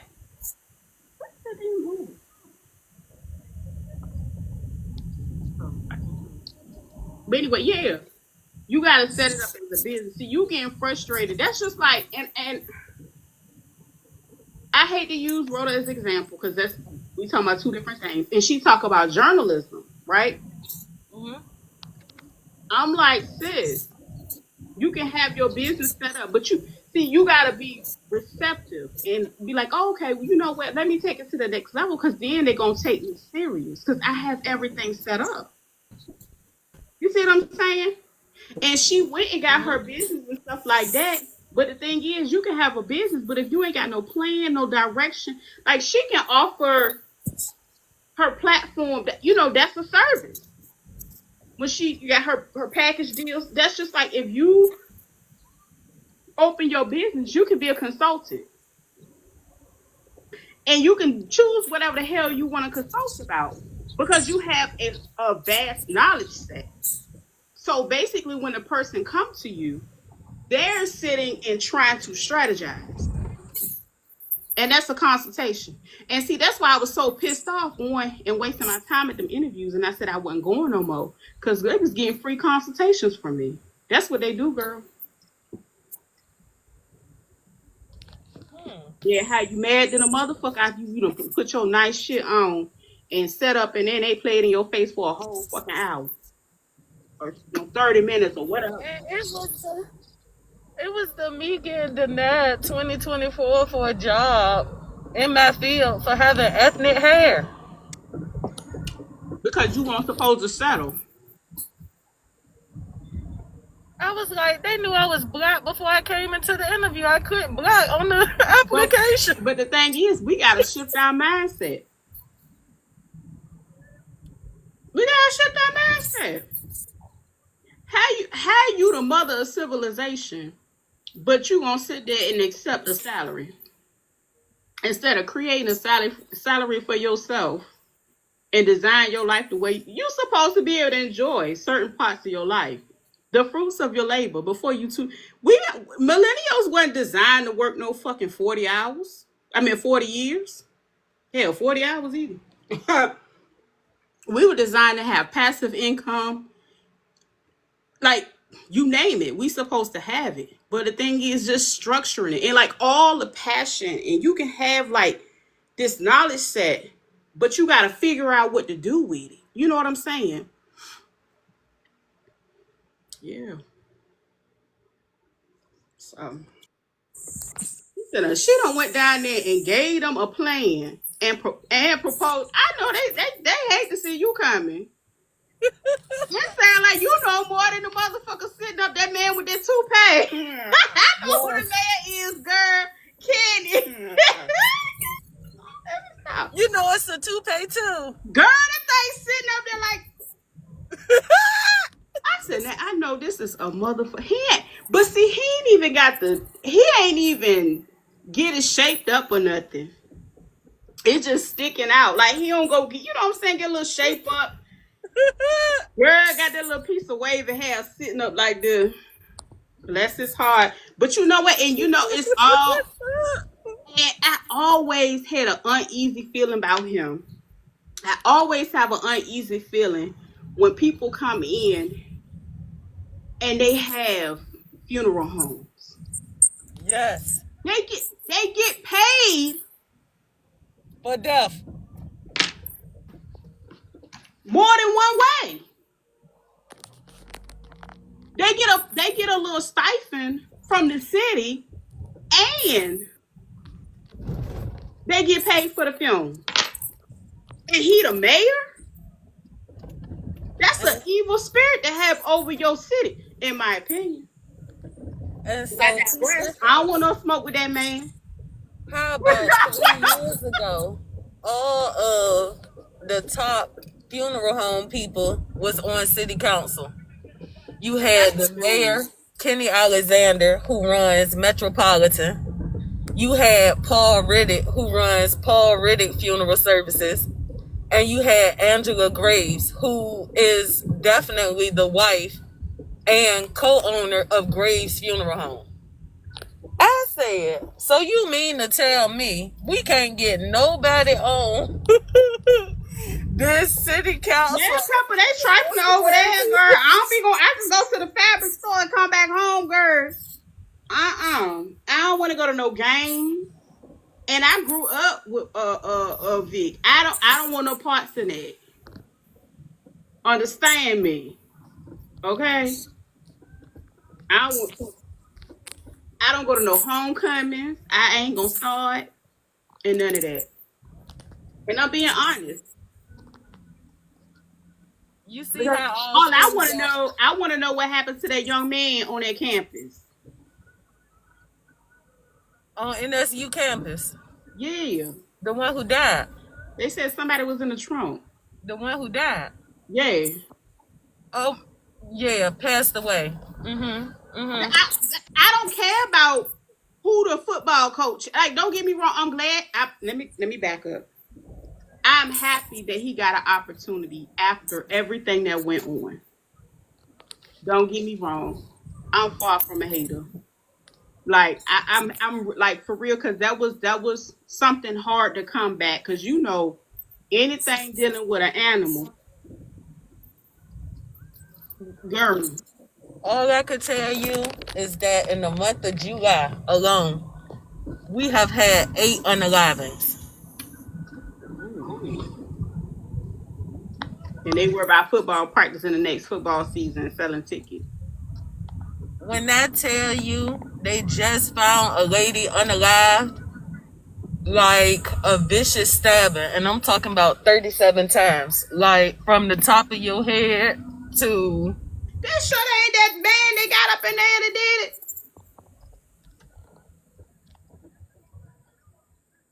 It's something going on around here. That might be that man that they caught because when people are able to get away with that much, they get more aggressive and more, comfortable with the stuff that they do. Oh, you talking about the man who essayed 32 women Yeah, and that's was kind of beaten like by one of fathers? his people. That is crazy. Mama, I love you. Yeah, Pepper girl, she got the tea. I'm gonna have to download this, put this on my Tubi. Girl, all the tea. But no, it's very educational. Cause when I see her, now I was like, hold on, is that tea? That's tea from Norfolk. Oh, girl. Yeah. It's just it's sad. This is what makes me so mad. Because they create whatever opportunities they create, it's enough that in this area, the people that are prioritized with the best positions are generally the veterans. And I get it, it's a heavy military area. And not only that, whatever organization that hires them, they benefit heavily by employing them because that's a government contract. If people understand how government contracts work, that's a government contract for the city of Norfolk to hire a veteran. That's a guaranteed certain amount of money just to have them on the payroll. We're going to get paid to discriminate, in my opinion. See what I'm saying? So then, behind them, it's the spouses because they affiliated. So you still like third or fourth in line. And then you have a lot of people that have been there 50 years, no shade, that won't get their ass up and go home.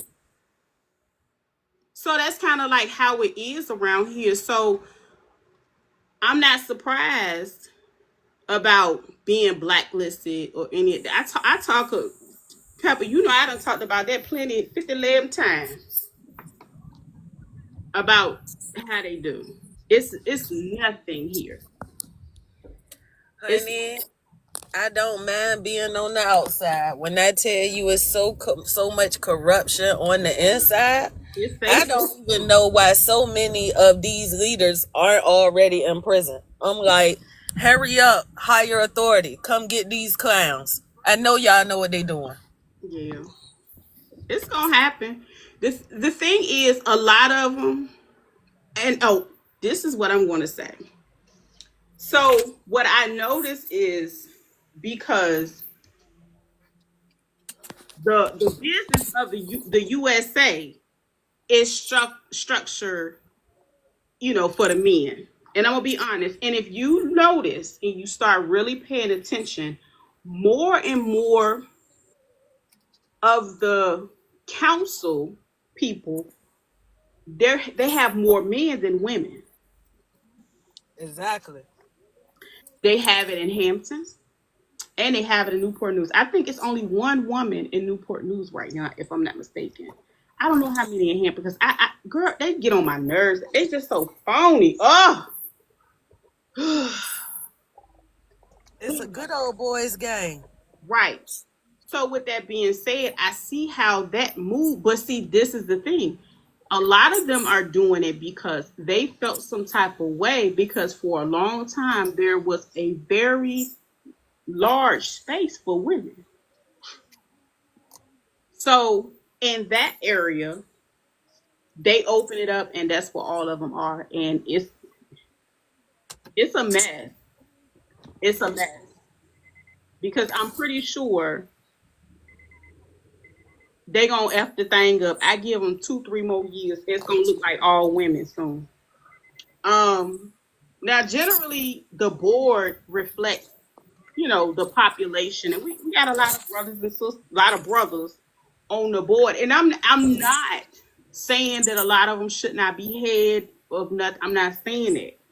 You say it pays to be a criminal. I think they know what they're doing. They do. Look, not a criminal. That's what they is, but criminals together. So what happens is when they form it that way, they bring their buddies in, and it makes it more comfortable for them to do what they do. Because as long as it's not an outsider that's gonna f the thing up, they cool with it. So that's why I said what will happen on the local level a lot of times is a lot of them within that, you know, oh shit, that's right. I'm in the corner store, girl. They You out. sound like it. Yes, we in Norfolk, y'all. Girl, I'm about to get out of here. It's a few guys that's in here. They loud as hell. I'm silly. We in Norfolk, y'all. I can tell you. I'm about to hurry up and get out of here. But all I can say is I literally thank you, baby. Every time I come to or above any board and I feel like it's an issue, every single time I have presented them with a solution, a well written solution, because I'm double degree pursuing the third. So I'm not coming to you just bitching and complaining like, oh, these are my woes, these are the whims. No, I'm coming at you like this. Last year in the city of Norfolk, we had 978 rapes. How do you plan on solving this issue? This is how you solve the issue. This is how you do this. This is how you feel what I'm saying. So I'm not just saying, See, that's oh, the we got a thing. problem. See, that's the thing. Like when it comes to that, as a businesswoman, again, see, this is the thing. They're not going to tell you, oh, well, it'll be nice if you had a business and we can do business with you. They're not going to tell you that Because because they see, don't this want me is to the thing. upgrade. Men, for sure, ain't going to tell you that. If anything, they're gonna take that idea, pitch it to one of their buddies, and they gonna go try to get paid for it. So that's why I said you gotta see. I felt that way before. That's why I kind of stopped myself early in it because I seen what was coming and what was going on around me. So I see where you're headed, and I can see what you can do with what you have. They can see it too. They just ain't gonna tell you. I ain't no hater. Straight up. Pray on it. Pray on the name of your business. But Think see, about the I service that you appreciate want to this so offer. much. Not for real. The free 99. Think about the what problem are you gonna solve with your service? Because it has to be solution based. See what I'm saying? Okay. It can already be something that you already doing. But consultation is easy because you can start a consultation business and you can work in any area. And you can always add on to it later. Or you can go start something else if it's a little too far off. You see what I'm saying? Consultation is easier for you because you can set your pay rate, you can set your rate. You see what I'm saying? And you can also create like other little things along with it to like make passive income for people that need assistance and guidance. I think they're trying to take women back, then have another plan for the people women down. Yeah, they do. That's why I said they see she sharp than a motherfucker. See, I was telling them the other day about no, I was talking about it earlier too. I was talking about you said the no birth control, keeping them barefoot and pregnant, trying to push them into marriage. See, I ain't got time for none of that, girl. All that's done. That part of my life, oh, I ain't looking for none of that. Want to do it, but oh, excuse me. Look, I was gonna say something good, Pepper. Why you do that? What was I talking about? I was talking about something. But anyway, I can talk. Oh yeah, so I think I was telling them about the police chief in Newport News. No, not him. One of his people that's under him. And he's some type of supervisor. And he was talking to me off the record. And he was so pissed because I wasn't the average citizen and he did not expect me to be on their ass like white on rice. And I don't fuck their whole case up early. And I see what they was doing, and he was just like, "Who do you work for?" And I was like, "Why?" Oh, no. I said, "Well, I ain't gonna make it easy for you." I said, "Well, when we finish talking, you gonna have to run my tag, find out my name, and find out, go to the business, corporation and find out what business I own."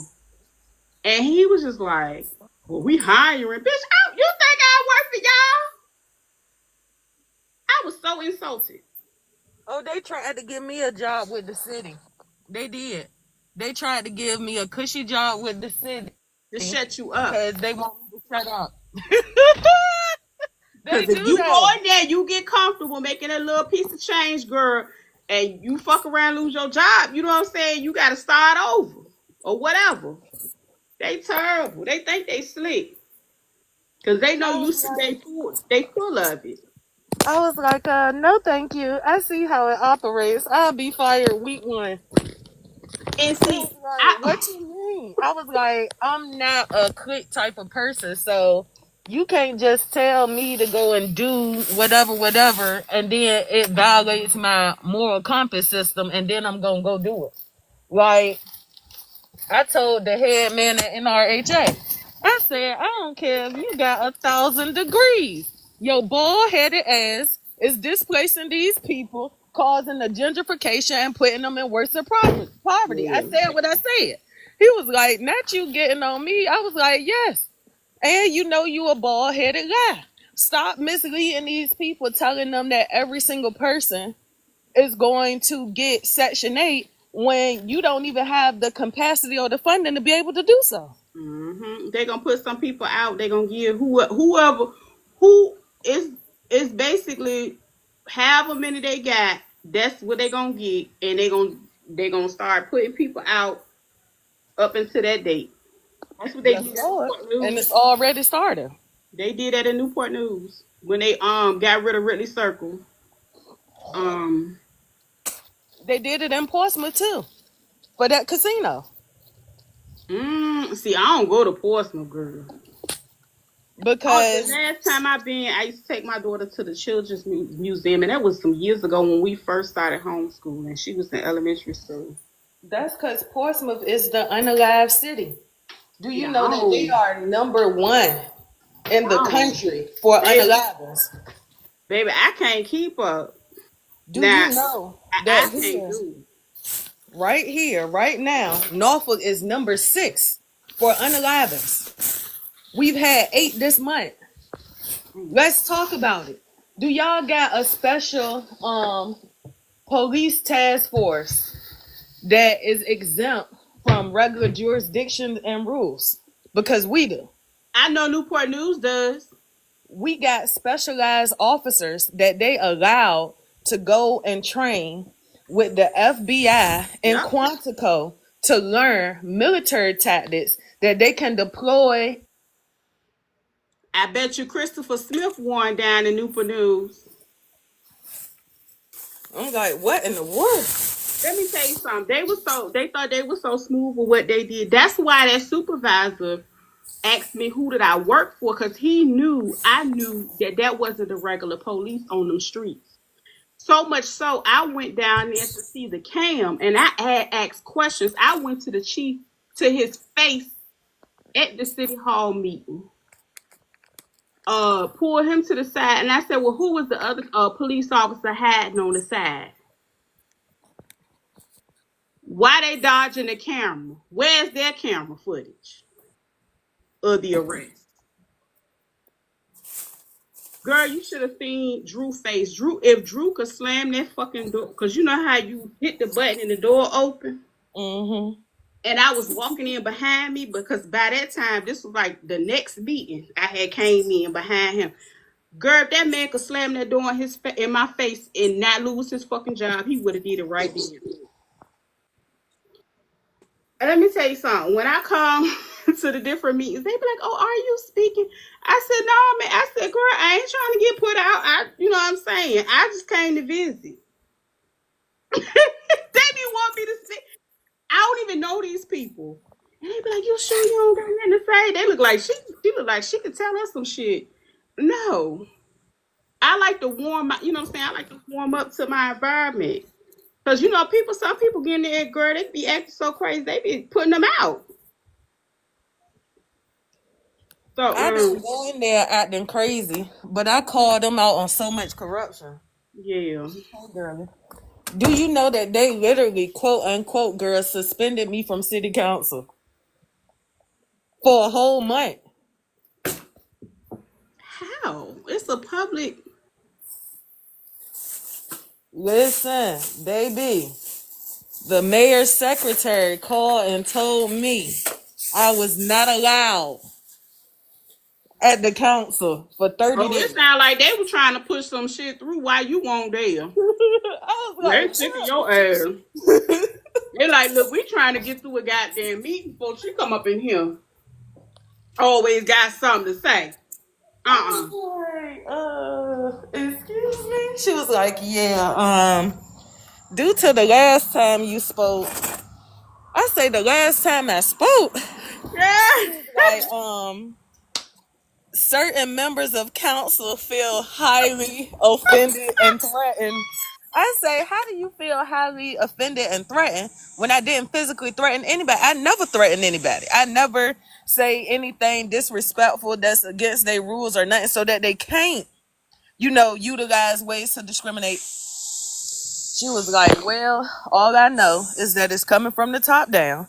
And it was said that for this month, if you come Okay. down here on the second or the fourth Tuesday to these meetings, there will be a police presence for you. I say all this for little old me, so I'm gonna But you tell you should what be happened. honored. That means that's a job well done. When you in that motherfucker and you can't go back in because of your mouth, you a But it's bad probably motherfucker. because I called the police chief a bald headed liar. But he is bald headed, But they be lying. and he Drew was a bald lying headed at that liar. time. Thank you. He a bald headed Well, liar. Like, I ain't get a chance to say it in front of the people, but I called him one to his face. okay. So he stopped playing with me because he did not want me to embarrass him in front of everybody else. Girl, the people told me I was banned, honey. I say, well, Damn. Lord. I say, how do I get banned from a public meeting? Why am I the only one? I was like, I never heard of this. Girl, did you see what Rhoda, they told her ass she couldn't come back in Newport News City Hall For for a real. year. She couldn't come back to none of the meetings for a whole year. And then it was crazy because it was the security that told her. But I'm like, security can't put you out if you ain't do nothing. They had no justification. They made up something and told her ass she couldn't come back, girl. Rhoda was exposing the fuck out of them. So what happened was, I'm gonna tell you exactly how I got banned. So here we was having like over policings out there in the low income communities where I work at. So this was before they created this special tactical unit. Do y'all have police tanks out there? Like actually military artillery tanks with a staff of 12 people who ride around inside said tank.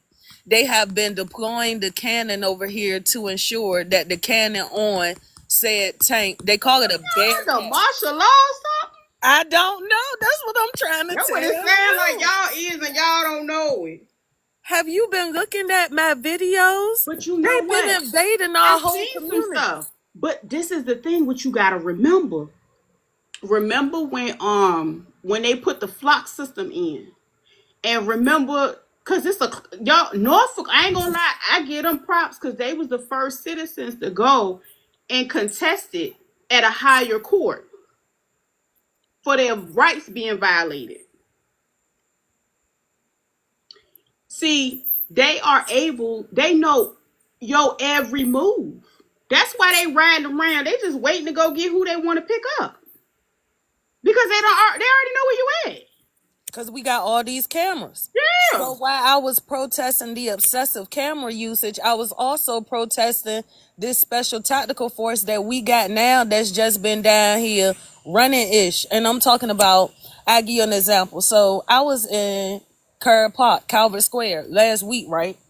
The special tactical unit came. So they come with the tank. It's 12 of them that's in that tank. Let's get into that. They bought 11 squad cars.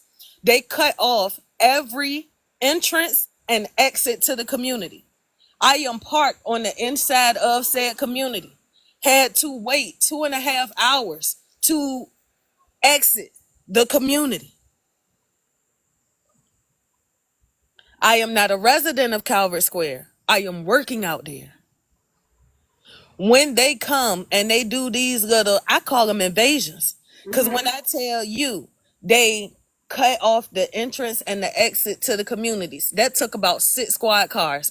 Then they had 5 squad cars going around the whole outside set of the community. I was told there is no in or out at this time. You need to get inside of a unit because there will be consequences for people who are outside. Bitch, I don't live here. You not go to your apartment. So now I'm stuck in the community, sitting on the inside of my car after I filmed a little bit of that first. But literally being threatened to be taken to jail because I can't leave. And I don't live out there, so I can't just go on the inside of a unit. But if what you're doing is legal, why do people got to go in the house? Right. Y'all What you don't want coming them to see? No, they don't want them to be in the middle of the crossfire if some shit go down. This is what I'm going to say. I know for a fact, lately, one of the things that they have been heavy on is cracking down.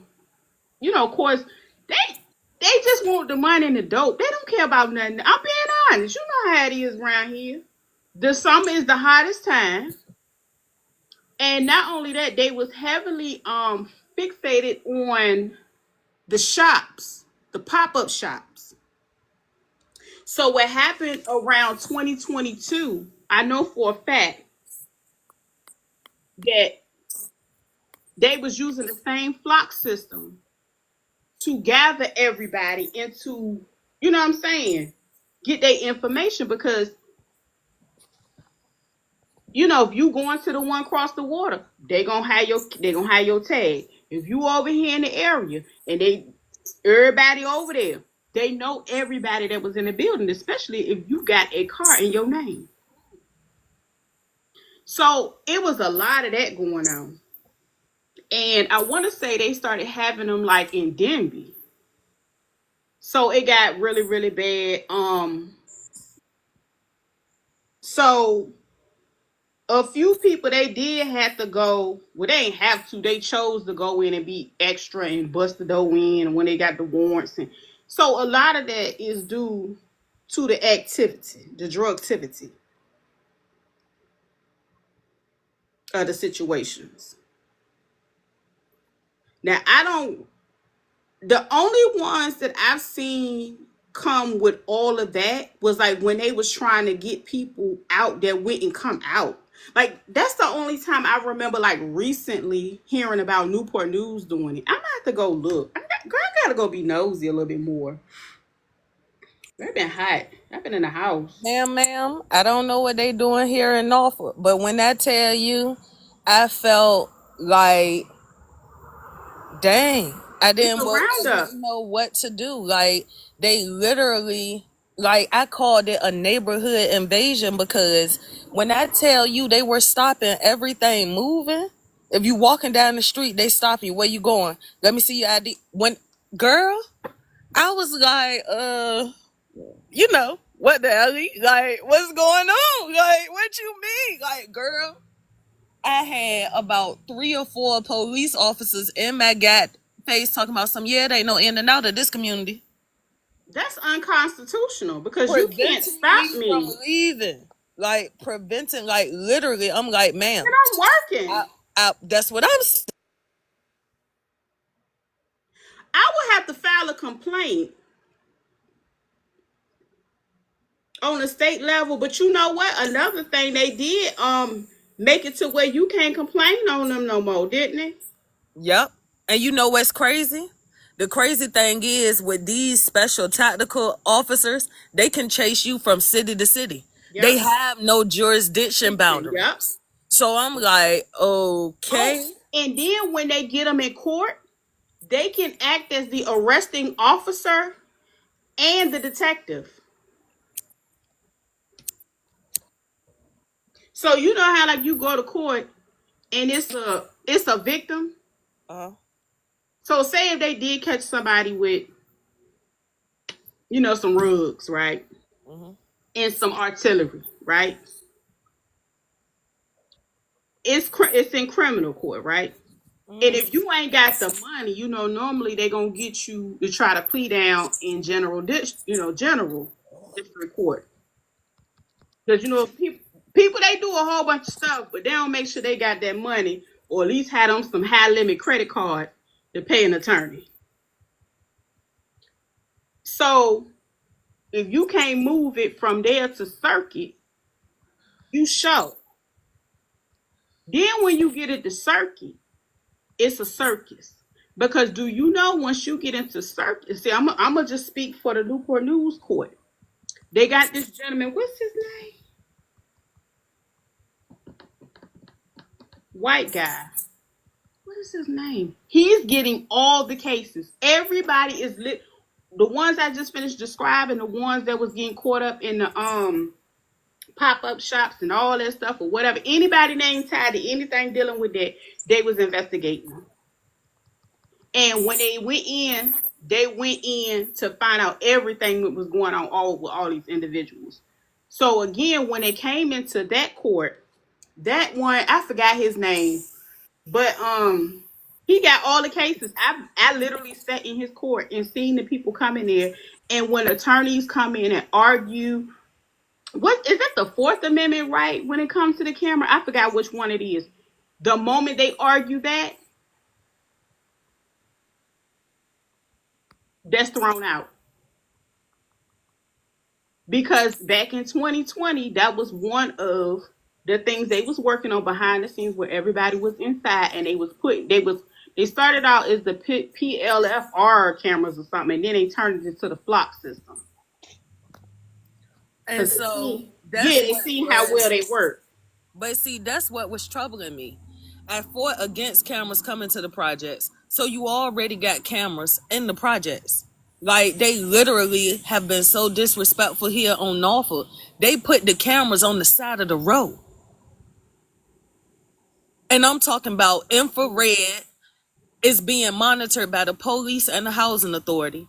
It got Mm. 360 view, and to add the insult to injury, they put two of them up there. You know how like you go to the penitentiary and it's the cameras that follow you and move. They got that one, and they got the circular one that has 8 smaller cameras in it, able to see 360 degrees. Oh, So it's you have bright out taken there. away the privacy. These are Yeah. extremely high definition cameras to where the point they hired outside consultants to come in and install these cameras. They can see into the actual units in the projects. So I'm like, if you're already hyper surveillancing the people 24/7, the position of a camera watcher here pays $33 an hour and is definitely fully like you got full on benefits and everything. So I'm like, if they were already watching the housing projects like here, like that here, then even when you come to do what you're gonna do with a unit, you already know who in there. You already know where they at. We Yep. don't have to shut down the whole community, no in, no out, make 12 officers stand on the inside of the community, block off every entrance and exit, have squad cars going all the way around the community. And then to add the insult to injury, you're gonna send 50 bikes throughout there. What they look like? We don't have to do all that. Who they look like though? They don't look like us. They don't That's have our right. skin color. You know they are. Boosie already told us that they are being a half without a badge. Hello. I'm That's just all I'm saying. I'm not saying it's right, but to protect them, they're gonna come like that because they know them boys in VA don't play. Wait a minute. Hold on. Are these the same people that live in the city that they trying to find all that stuff that was taken out that building? honey, honey. When I tell you, You said them boys got them AK. ma'am, I don't know They why. can't. They I don't. can't.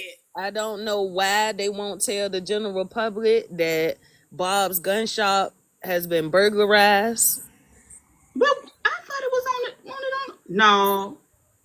I They thought it said was on the news. nah, they did not put it on the news because they said it would create massive fear. And that is the reason why I ended up calling the police chief a bald headed lie. And then after I confronted them about the cameras, the over policing, and all of the crazy stuff, then all of a sudden I'm banned from the whole city council for a whole month.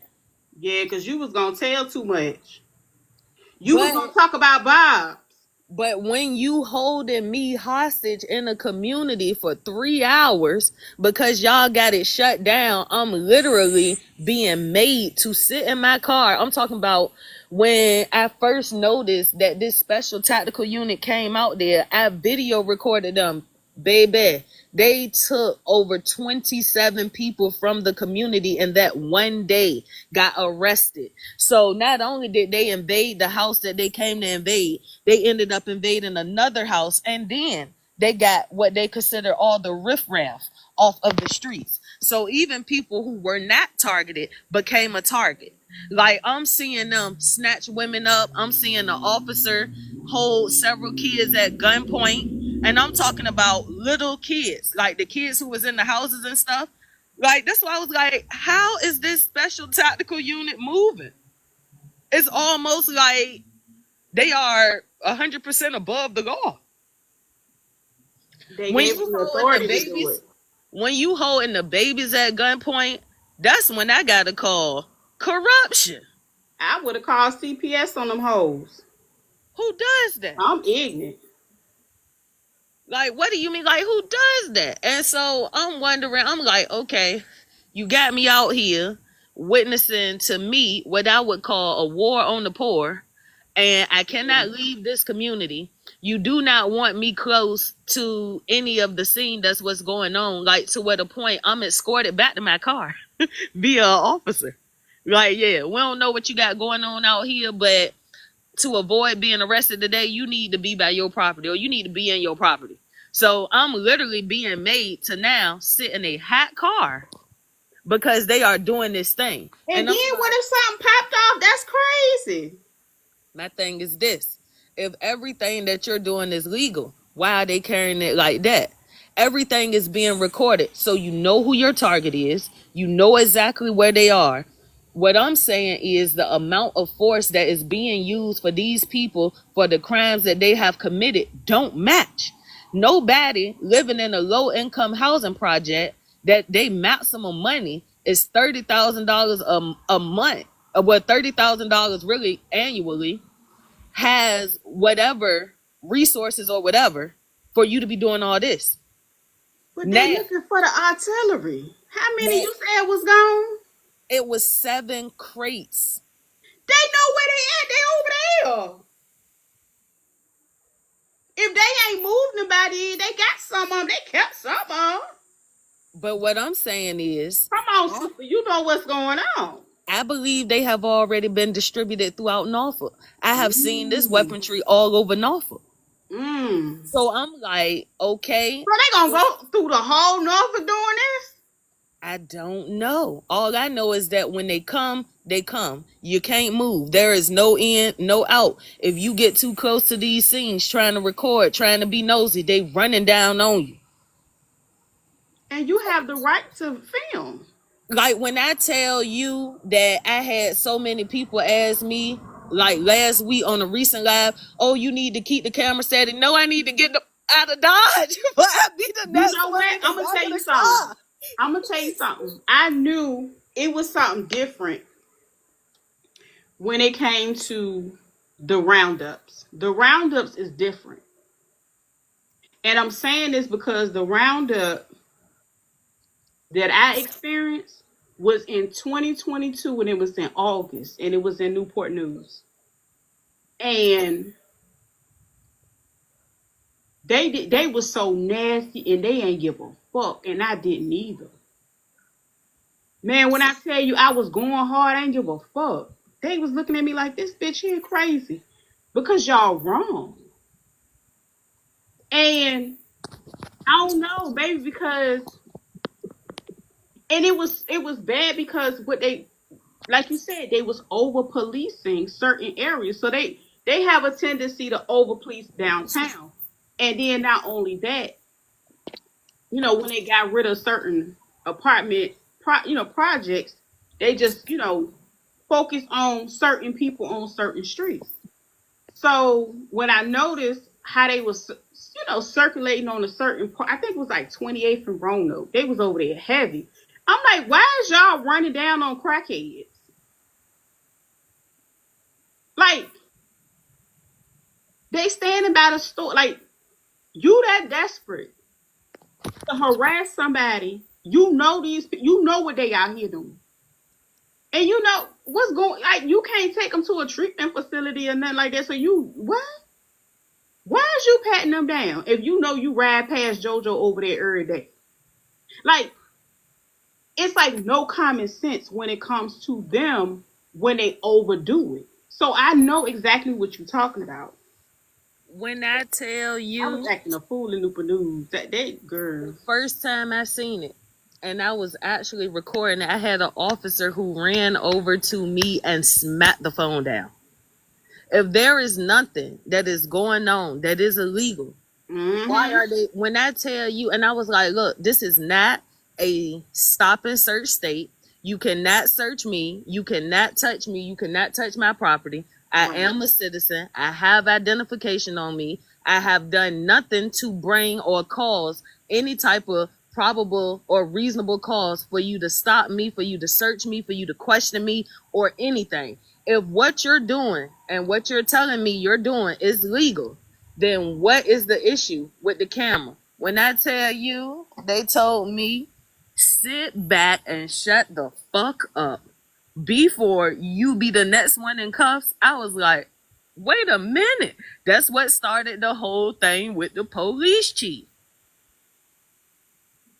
Cause I called them out on that. I'm like, look, there is other things that's going on here besides y'all trying to quote unquote retrieve weaponry. And then from all of that whole whatever, they got one guy out of the unit that they initially invaded, right? They did not get the weaponry that they thought they was gonna get. They got one pew pew.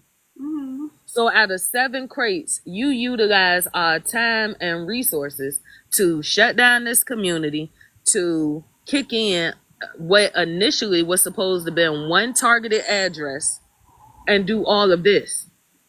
See, now they not making sense. And I'm like, what are y'all spending our tax dollars on? Because it's the taxpayers and people who work regular jobs like me. Hey, how you doing? See, this is what I'm gonna say to you.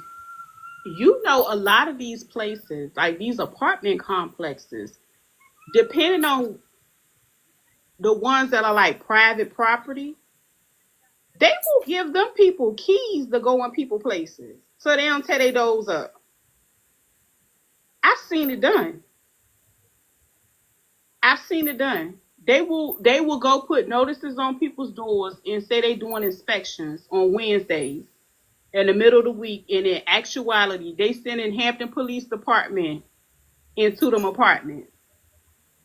So they done gave them the key or to open the door for them so they don't tear their door up. I So was that's just what you like, talk about.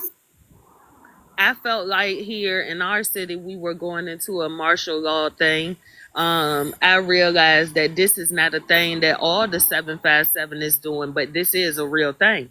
So I'm like, what made them implement it here in Norfolk? So, It's them things. but we got a high violent crime rate period. Like the But police.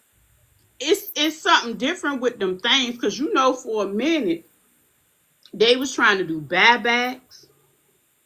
They was trying to do some of everything. So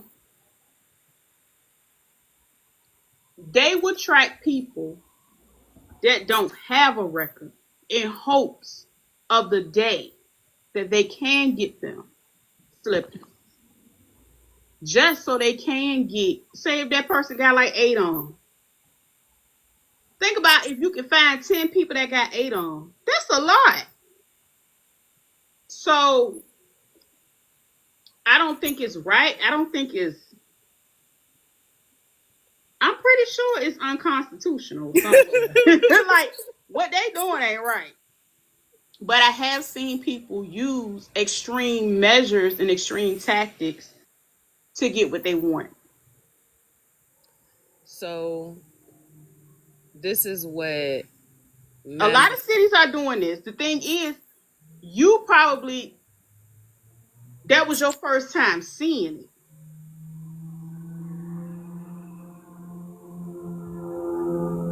to that magnitude.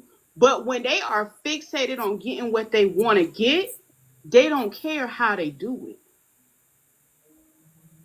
And see, when they remove certain laws, but the thing is, you still can find out that insurance that covers that officer. This is true because there was absolutely no reason to hold the children at pew pew point. Because Like that's they causing don't even, trauma they ain't got nothing to to do do with with it. it. I'm like, what in the world? I don't know, but it has. At first, my job wasn't all that dangerous, but the risk factor has went up significantly. Yeah, since you got to back out of there. So let me tell you about the month of July here in Norfolk. So we had 4 pew pew deaths. We had 2 vicious unalivings with obsessive stabbing. I'm talking about 25 or more stabs. We had 2 people who were viciously unalive by vehicle. Um, we had 978 essays with only one person being caught for that crime. We have a high level of robberies. We have a high level of property damage. Believe it or not, property damage crimes are in the thousands. So that's a lot of B&Es. That is a lot of vandalism. That is, just stupid, crazy stuff. We have in every way increase physical assaults, increase mob assaults, given current racial tensions at the time, increase like racial things that have been going on. Like now we have people of our color fighting and engaging in negative activities with people of different races too. So given the administration of the company, the country, because I consider it to be a company because, America is a corporation. So it's kind of like given our leadership of that, I'm starting to watch several other people mirror that. Um, we had a whole meth lab out here that was being orchestrated in the trailer parks where people. Oh, I'm about to say, because they the ones know how to cook it. I know we ain't had none. Of different races contributing to that factor. We have had 3 times the homeless rate and population, with the crisis hotline people complaining about getting 3 times the calls that they aren't able to satisfy. We currently have a shortage of police officers. We have a shortage of teachers. We have a shortage of EMT workers. We have a shortage of firefighters. So in the event that any actual urgent or emergency services is needed, there's already a shortage. We need on average 13 to 15 people to run the police call center. We have 7 people who currently work there. And see, these are the things like I don't understand, because I'm gonna tell you, I noticed that I'm not a fan of John Ely. I'm not. I promise you, because he had no business on the education board when he could barely formulate a sentence, a thought, or a solution. And he sure as hell don't have a place on city council. But what I can say is somebody over there came up with a way to help people get into trades. I can't give them kudos on that. I don't understand how, and I'm not saying, this is what I don't understand, and this is what bothers me about the education system. You spent all these years learning shit you ain't gonna never learn how to do. They could be training some young people to answer them phones at 16, 17. Like, it's ways to, and it's like they intentionally don't hire people so they can get out of better situations. But yet and still they complain because they ain't got enough police officers. And then, they cry, oh, we ain't got enough military. Get some of them people out of them prisons and take their asses over there. We already got a president that's a convicted felon. Why we can't have no service members that's, what I'm saying, TTG. We need some trained to go service members. We need some just ready that ain't scared of that, because these YNs ain't scared. They need to carry a lot of them with them too. The ones that ain't scared for real. So I'm just like, it's just so much.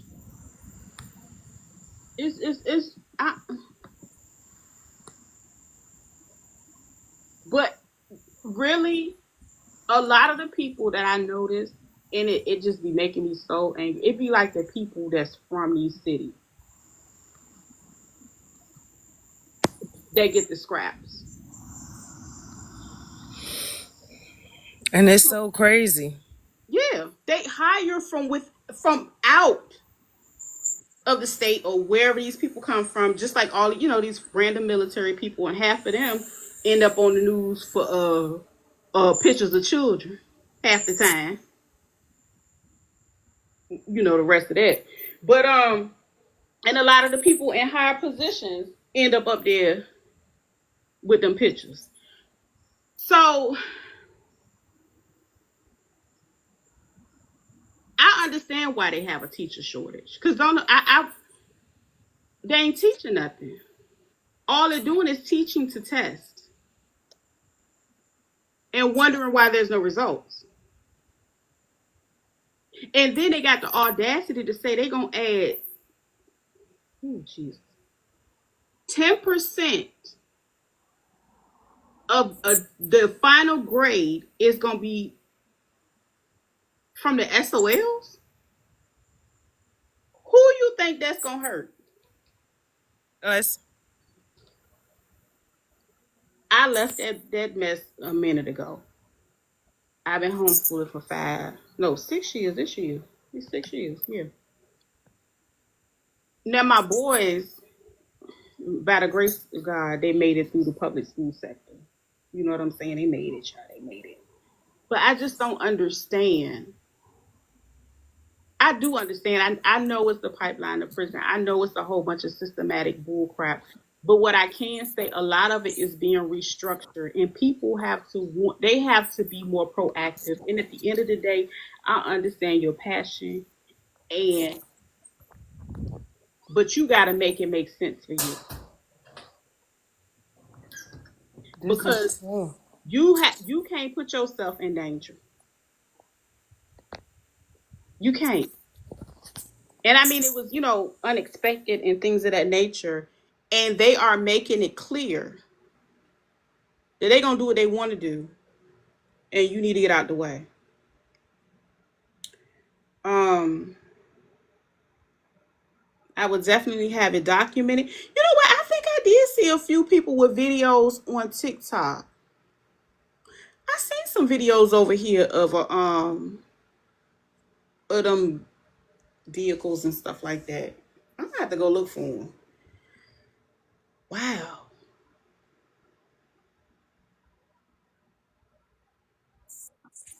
I know it's a guy. I know. Girl, my mama told me something. I put an insurance policy out on you. I don't like this. I was like, what, mama? But you know what? They some like that's why I said you have to readjust it. It has to make sense for you because I look at it like this. If you are putting yourself out on the line like this and you should be able to sustain yourself with your service that you provide. You should be able to, have all of the benefits that any of these raggedy MFers do and have you a contract that's gonna feed you and your family to where you know where your money gonna come for the next 5 years because it's guaranteed money. You see what I'm saying? Yes. That's all I'm saying. So I don't know, sis. Don't worry. I'm going to inbox you. I'm And going to need look, your help. it's I'm a going to lot. need your I help. ain't know all that was, but this is the time of year, and given the circumstance of what you said happened, let me tell you something. If that would have happened in Newport News or Hampton, they would have did the same thing. It was this one guy that went inside a Pum Pum pawn shop, and they he I think he got stuck in there or something, or he was. I think they got there before he could even get out. And it was a whole day stand up. Girl, they had a whole tactical station across the street because it was right on Mercury. So they had the whole tactical station set up right here. They had them trucks and all. They did all of the things because they was trying to get him out of there. If he would have been able to get out of there, he would have had a lot too. Okay. And that was on, but that was on the news. My thing They is, ain't had it.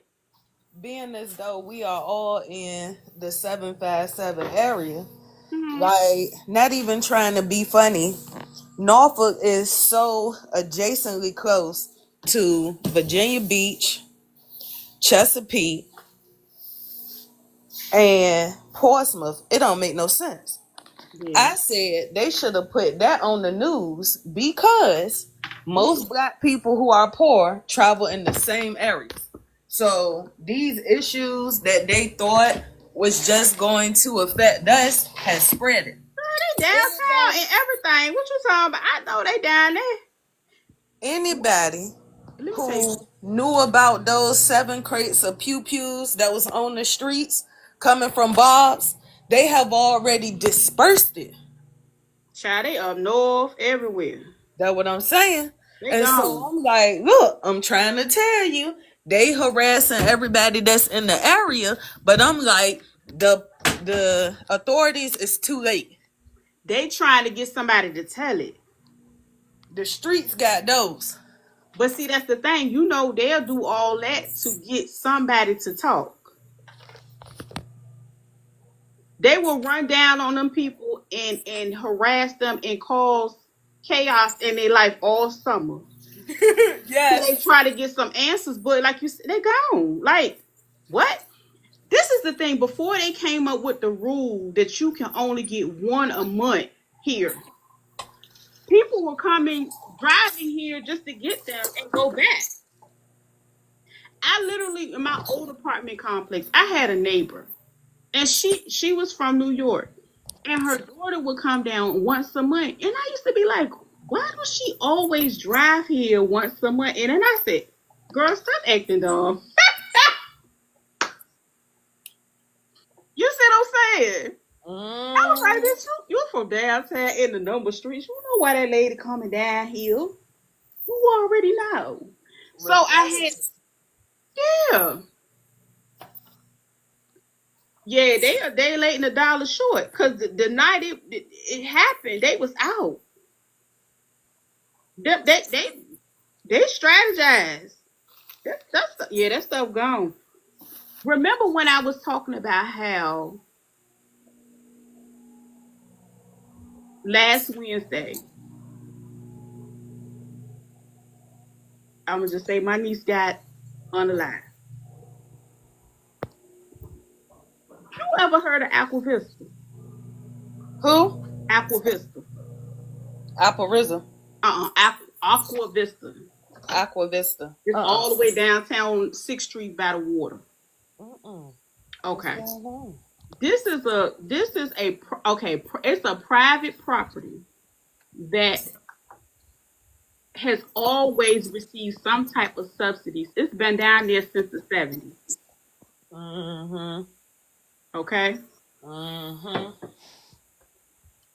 You already know what it is, right? So, mind you, she goes out there. She don't live out there. She work every day. You know, she don't, you know what I'm saying? She had to go to work 6 o'clock in the morning. And I heard that she went down there. And I was like, damn. Do you know, they said it was about 45 rounds. She only had one. And she was the only one that failed. And don't nobody know nothing. In the middle of the fucking summer at 9:30 at night in the hood.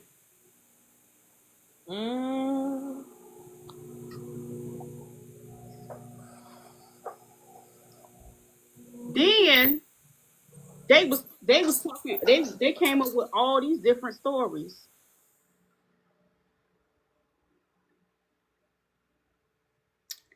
So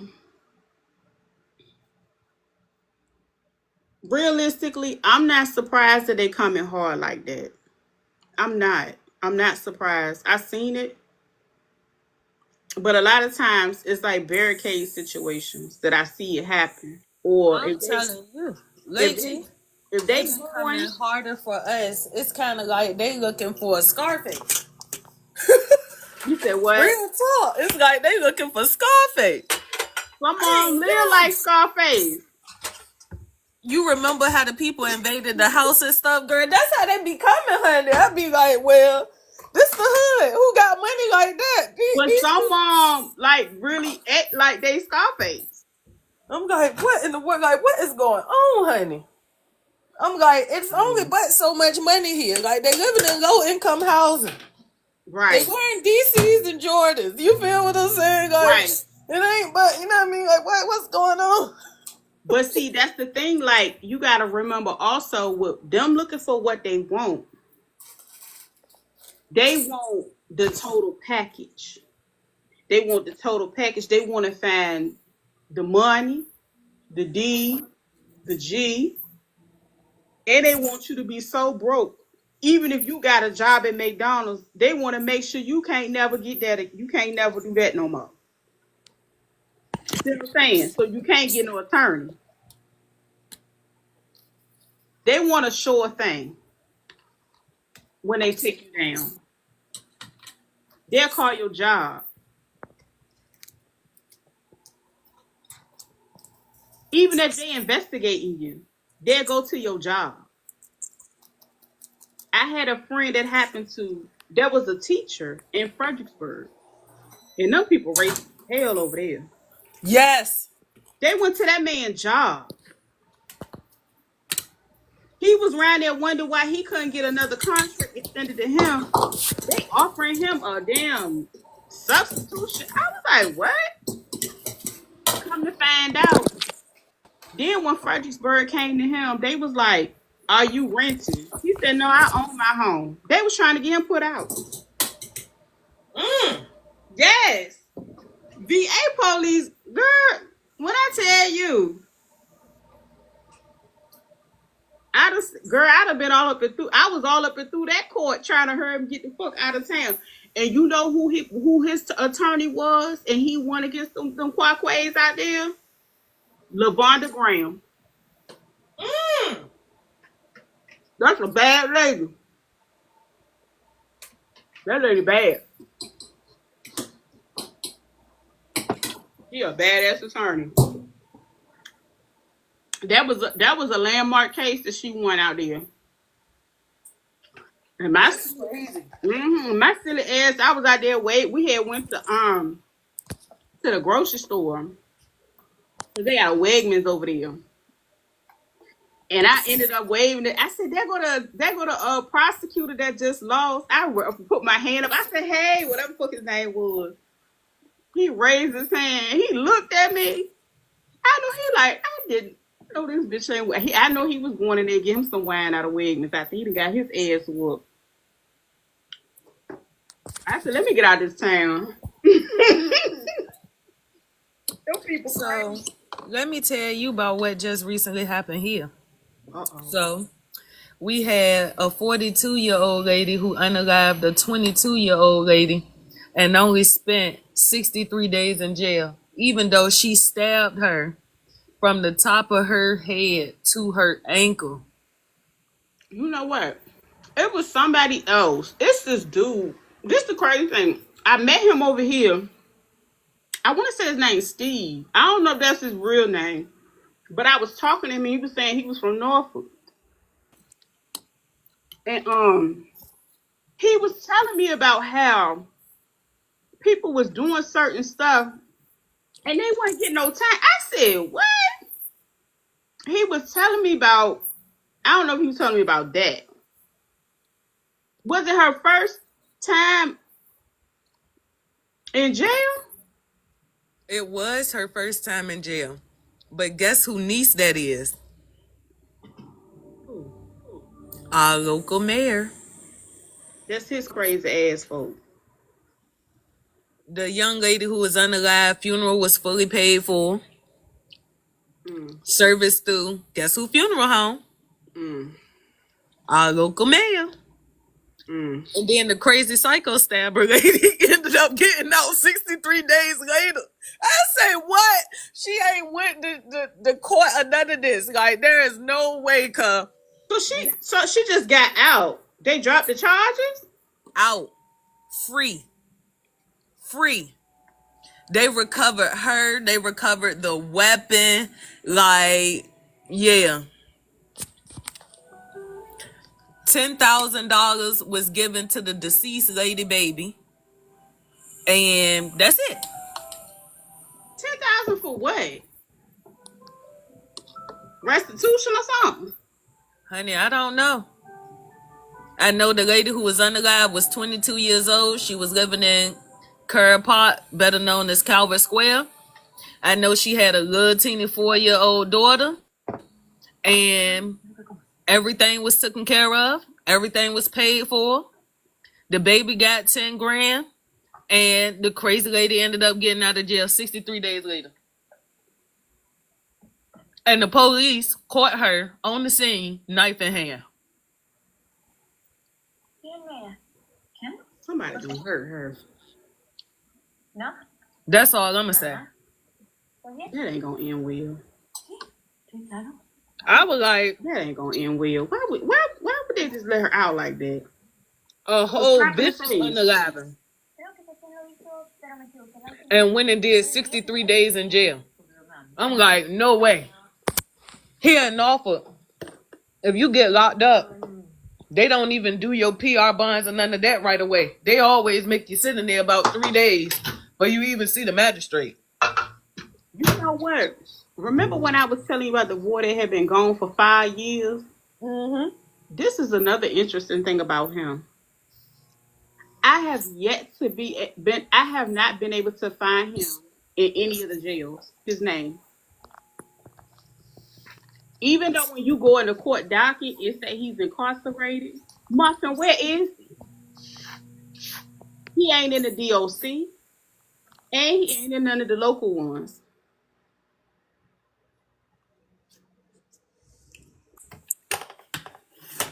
The lady snapped out and stabbed the young girl up so bad over that community peen boyfriend. That's why you got to clean put that thing up. But what I'm saying is, was he worth stabbing somebody from the top of their head to their ankle? Like, she stabbed this young girl like 29 times. And this occurred in the broad daylight on the Was side it of the really street. over the pain? I promise you it was. They just got into it. Did they already know each other or something? Because I just, you know what, it is somebody. It's somebody out there to go crazy about it. Like I don't. It ain't me, but it is somebody. So you know how like women will be dealing with the same man. They'll be arguing, whoop de whoop.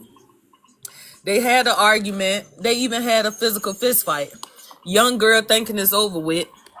It's been 2 weeks since the fist fight. She saw her coming out the store. She walked right behind her. Is this the same lady you talking about? That what's name, folks? Yup. And just started stabbing her. And you know all the cameras in the community caught it from Find everything. another word for the STAB. How we gotta say it? I don't know. We gotta figure because you know TikTok funny sometimes. Poking. Yeah. Mm-hmm. I don't know. She poked her up good. Well, do you think the lady had mental health issues already? That's what helped her get her off? Even if that's the case, why didn't they make her do any psychiatric evaluation? You sure that ain't what she was at them 60 days? Even if that was the case, being that she committed a violent situation like that, the more appropriate setting for her would have been Eastern State. You right, but you know what? When I worked at that program, it was a lot of people that would do certain things, and they will go to Eastern State, and you know a lot of times they don't keep them, and they'll go there for a little bit of time, and then they'll come to the little transitional program and stay there and act crazy for a couple weeks, and then get released. Excuse me. So some people will go to jail and then they'll send them over there and then they let them. Sometimes they do. That sound like some mental health issue. That don't sound like. I know that nobody else be D'ing her down no more after this down in Norfolk. I hope don't nothing but small peen come around her. It ain't. That's scary. That make sense. That is scary. But everything for the other young lady was taken care of. And it was the hush money for the baby for me. That ain't no money. Cause that baby. Mm-mm. I don't know. That ain't no money. The guy I was talking to, he told me about the situation with about the two ladies that was unalived out there by the car or something, and had some money in the trunk or something. He was telling me about that too. Mm-hmm.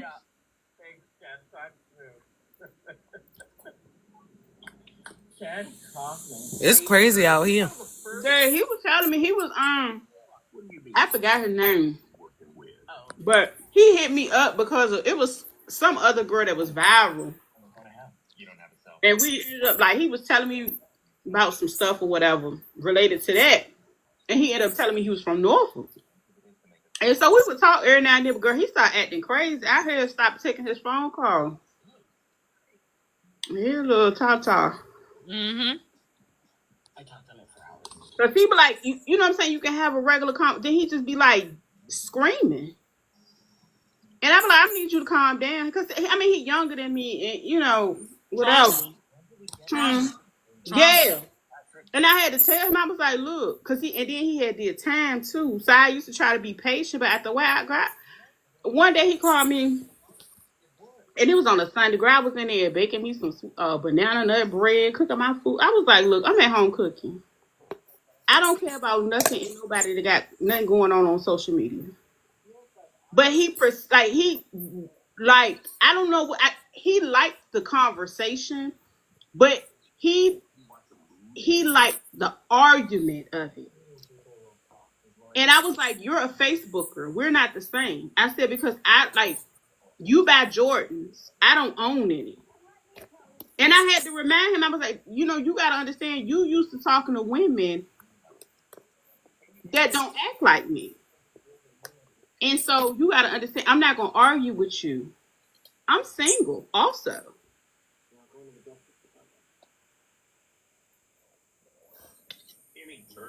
I feel you. Yeah, he was wide different, girl. These people have been traumatized so much. I spend probably about 4 hours of my day providing free therapy. I said he be on I live or something. I provide free therapy, real talk. Yeah, he was, and I had to tell him, I was like, man, have you thought about getting counseling? Like I literally asked him that before, because he was just, From who? From who? it was like something that happened on Facebook, and he was talking about it, and he didn't like my response, because you know how like you'll be talking and you want to hear response from a woman, you want to hear response from a man, and when he did not like my response, girl. He was so mad with me. And I said, I can't live like this no more. Because he would call me like once a week and be talking about different stuff. But girl, when he did that, I was like, We fired our superintendent too. superintendent of what? The schools. Good. That hardly ever happens. Like for real. Oh, let me give you the tea. She was covering up essays that was going on in the schools. So one of our bigger problems in Norfolk, because I told you that we had that 978 essays. I They never, was at the school too? girl, I thought it was in the community. But kids that on is the kids, community. kids on kids, What? starting in middle school. Bro, when they was in the bathroom or something? One of them happened in the back staircase. They got rid of her for that. But she was covering it up. There's a lawsuit going on. Good. And I hope they get every damn dime that they deserve. You know what? It was a lady that was coming to Hampton City Council, and she was cutting up too, kind of bad. But it was kind of hard to talk to her because she was making a similar accusations about something happening with her daughter. And I think at one point in time she did go to the school board meeting, but she had ended up going to Hampton. But when she got in Hampton, like her emotions got the best of her, and that was the lady that I said got put out one day. And I was trying to calm her down. A odd color lady. Hmm. A odd color lady. She was real light skinned. She was with Jafari. Okay. You know who I'm is she a tweaker?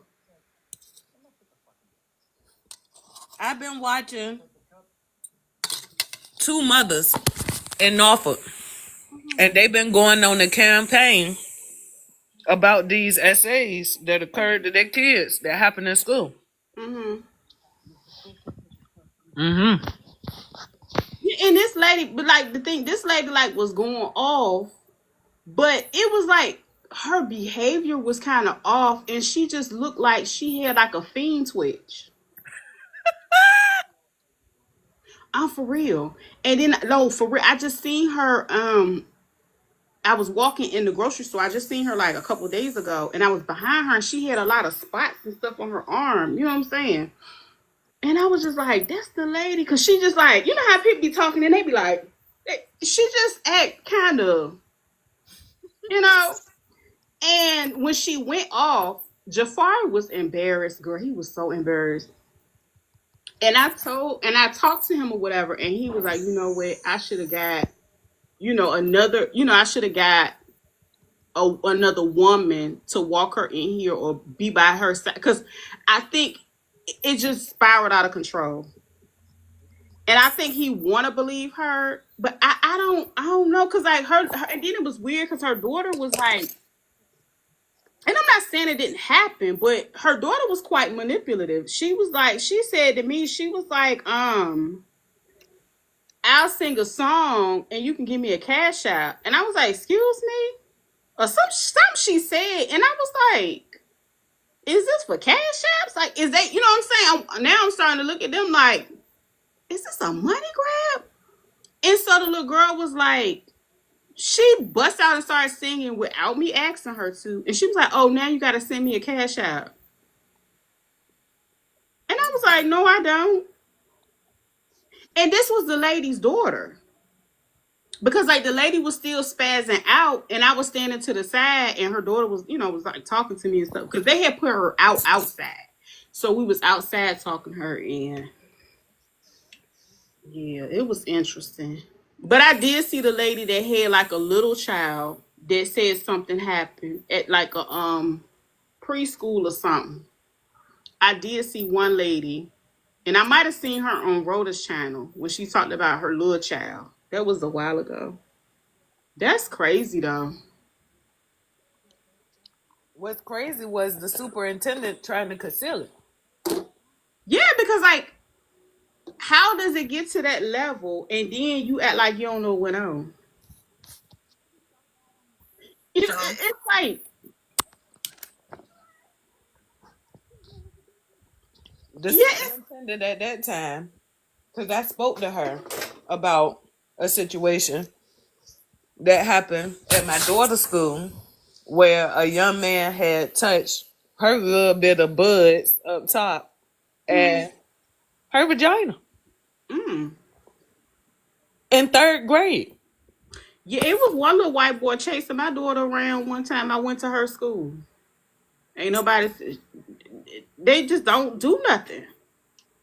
And so when I spoke with the superintendent, she told me they were not prepared for essays or sexual deviant behavior for younger age kids.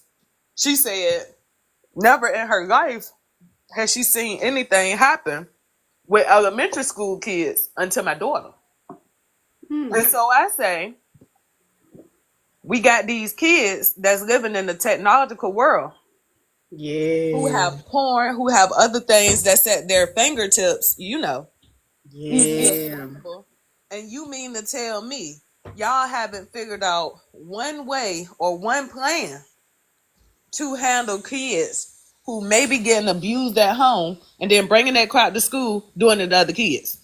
That's poor training. That is poor. Like, and then like realistically, even if she had never heard of it, she should have been the one to, you know, find a solution. Like, there should be a level of training included because that is something you don't expect. But like, I'm not gonna lie, I've literally worked with kids that were sociopaths. I knew this mofo was gonna be like Jeffrey Dahmer when he grew up. It was this boy, and he was it's crazy because like after a certain year with the DSM-5, they just put everything under like one category. It was just weird the whole way they changed it, and I'm glad I was not around. I had to leave like after that because it was weird because even when we started doing our billing and our notes, it was real confusing. But I was working with this little boy, and he was fixated on like SVU type of situations. See what I'm saying? And um he would always like everything he did, it was always very violent. And he girl, listen, he seemed like he came from West Virginia or he was just inbred. Like it was just something that didn't sit well. But he was living with his grandparents, and they would bring him to this program. Well, he would come to the program after he got out of school. Needless to say, he did not last long in that program because it was the level of care needed for him. We didn't have enough staff. He needed a one-to-one on everything he did because his mind had to be occupied at all times. If not, he violent. He'll grab you one minute, he'll try to bite you. Um he'll get mad, and he probably was probably like fifth grade or something. He'll sit soiled. He's just sitting there, so he don't even wear a diaper. It was just he. I knew because he.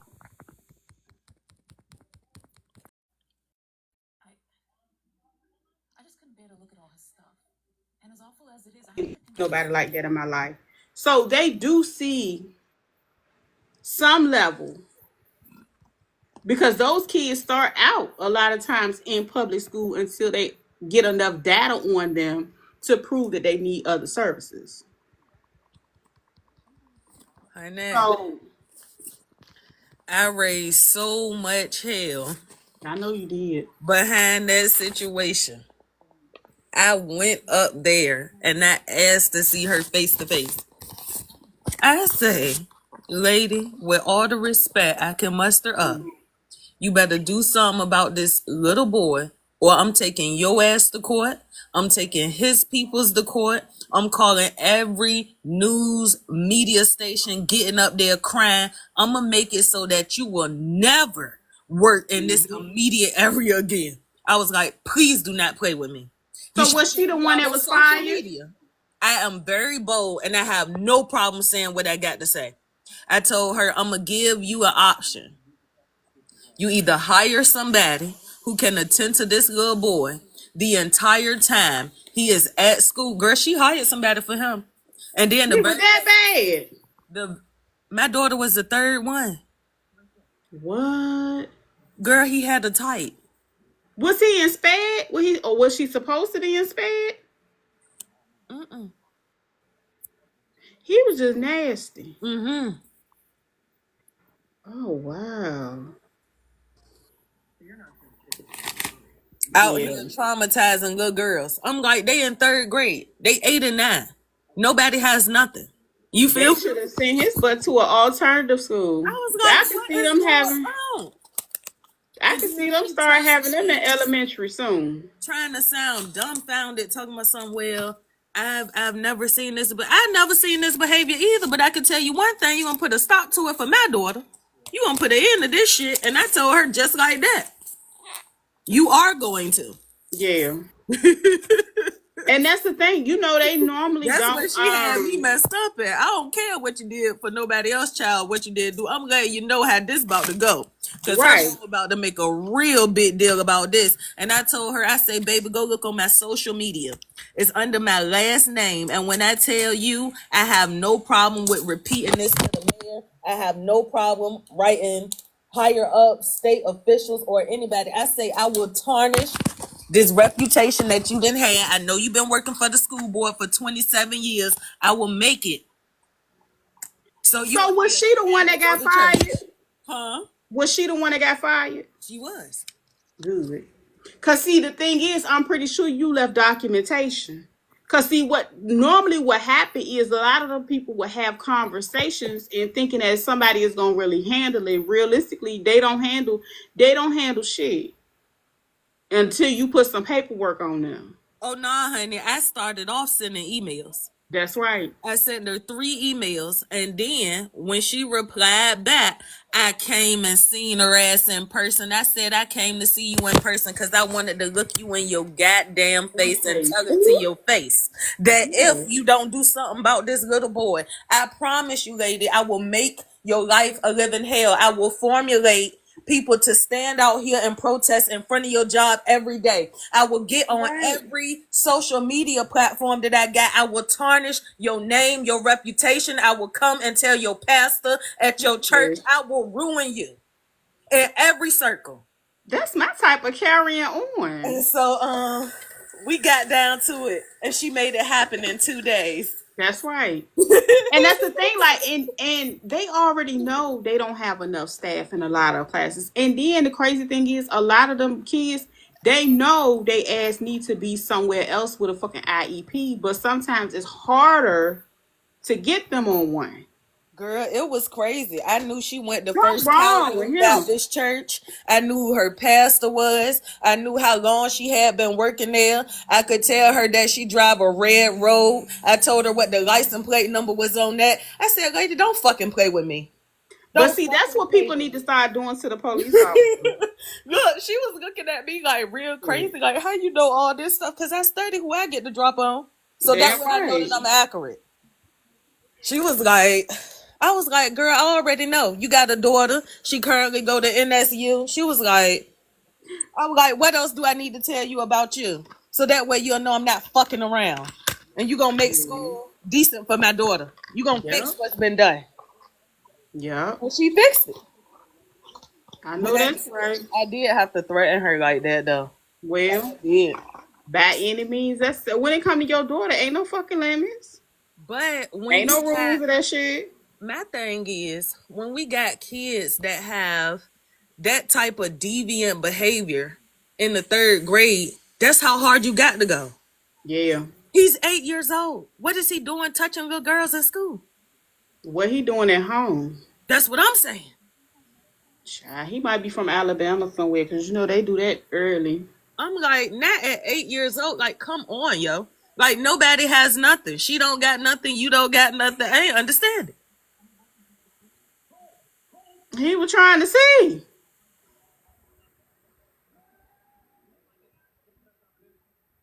You child.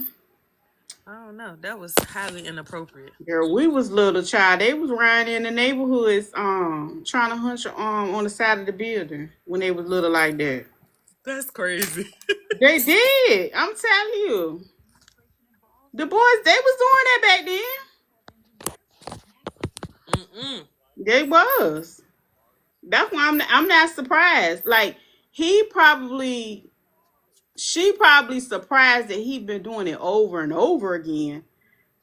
But no, you got to do something about it. Like, they come here, they in y'all care. Why they here? And that's what I told her. I was like, I ain't let nothing like this happen on my watch. It's happening in the schoolhouse. Make it make sense.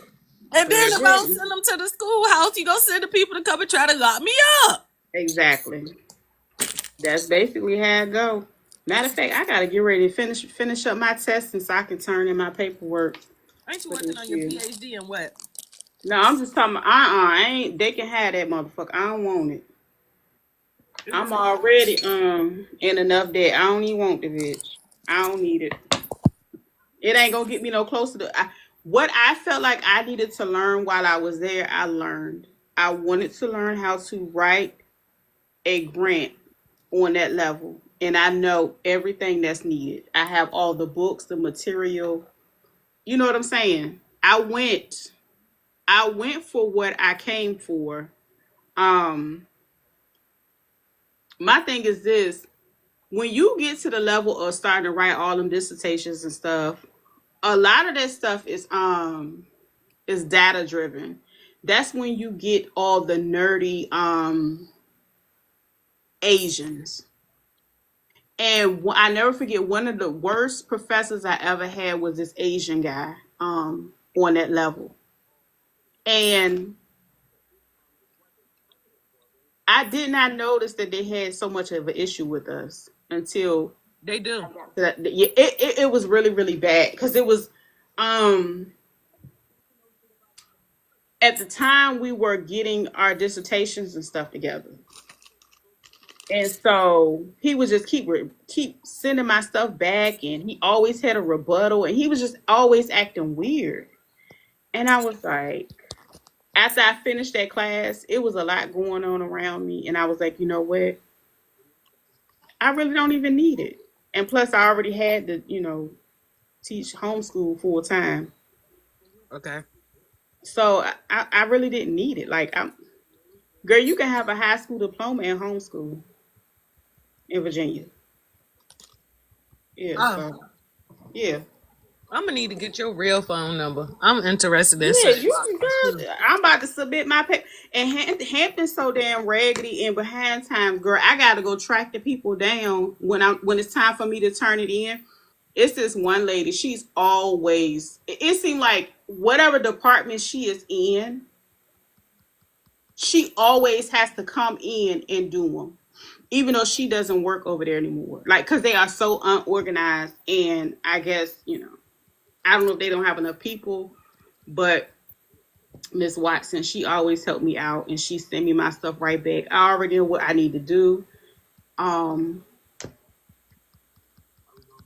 Submit it, get my paper back from her, and that's it. Cause my daughter is 14 now, Okay. and she ain't going to nobody's school. Okay. They be doing too much. Okay. Girl, I will wear all the orange about that one. So I fully understand. I fully understand. That's why I said, we don't play no games, cut no corners. But yeah, I'm definitely gonna drop the number. We gonna have to collaborate because it's like I want to see you build on what you already have because you have a lot. And like I said, a lot of times you will go around people and they'll see something on you, but they don't. And you know how, like the 7-5, they don't want you to have no more than what they have. And a True. lot of the people that sit on city council, a lot of them don't even have degrees. They don't. You don't need a city count. You don't need a degree to run for a public seat. You don't. You don't have to have one to be on a board. Mm-mm. It's just got to be a position that's open and you can feel it. It's not like you going, to try to be on a national counseling board or nothing like. You know what I'm saying? True. Yeah, it's a lot of, and it's just all about popularity and who got money. That's just like in Newport News, they got the youngest mayor ever, and he twirling around looking like Tevin Campbell. And I'm for real, like I'm convinced that a lot of stuff is not. It's not an election. They're selected, Okay. and that's my opinion. And I think the last time I said those same words, child, I had a whole one. I almost lost my page during the election. It was this lady's video that went viral. She had like 1 million views. And I stitched it. And it was like they was at the poll and they was trying to press the button. And it pressed the opposite button that she was trying to press. And when I stitched it, I said, that's the difference between an election and a selection. Girl, they snatched that damn video down so fucking fast. Hers, mine, and anybody else's. That's bad. But it was the truth. So if you think about it, why not get a little young thing to go in there? Like, don't get me wrong, I'm pretty sure he's I think he's Harvard educated, and I think he has some type of I don't know his background or whatever, but I'm pretty sure he's from the city, but I ain't never seen him. He from uptown. You know, he's some kin of somebody, basically. Mm-hmm. He probably some kin. The last mayor that we had, who we had? We had the dentist. What was his name? Price was a dentist. Mm. That's Bobby Scott's brother-in-law, and Marcia is his niece. I don't care too much for Bobby Scott. I never have. He was friends with my uncle. He's I I guess don't, he's the black people's hope. I don't know. I don't like the way he moves. He moved for self. He don't really support our community or nothing like that. Well, you know, he grew up as a part of the fair skinned community. So he don't consider himself I don't think he considered himself. With as dark as he is. You gotta think of the era he grew up in. Oh, okay. You know what I'm saying? He act a little. You talk about that off of here. Lord have mercy. But yeah, I'm like, okay. That's what he give me. He's not really I don't know. I've had decent conversations with Marcia. Um, but I fully understand and I see what those type of positions are. They are what they are. Ooh, okay. But that's interesting how you have three people in your family situated in those offices at the same time. And that's crazy.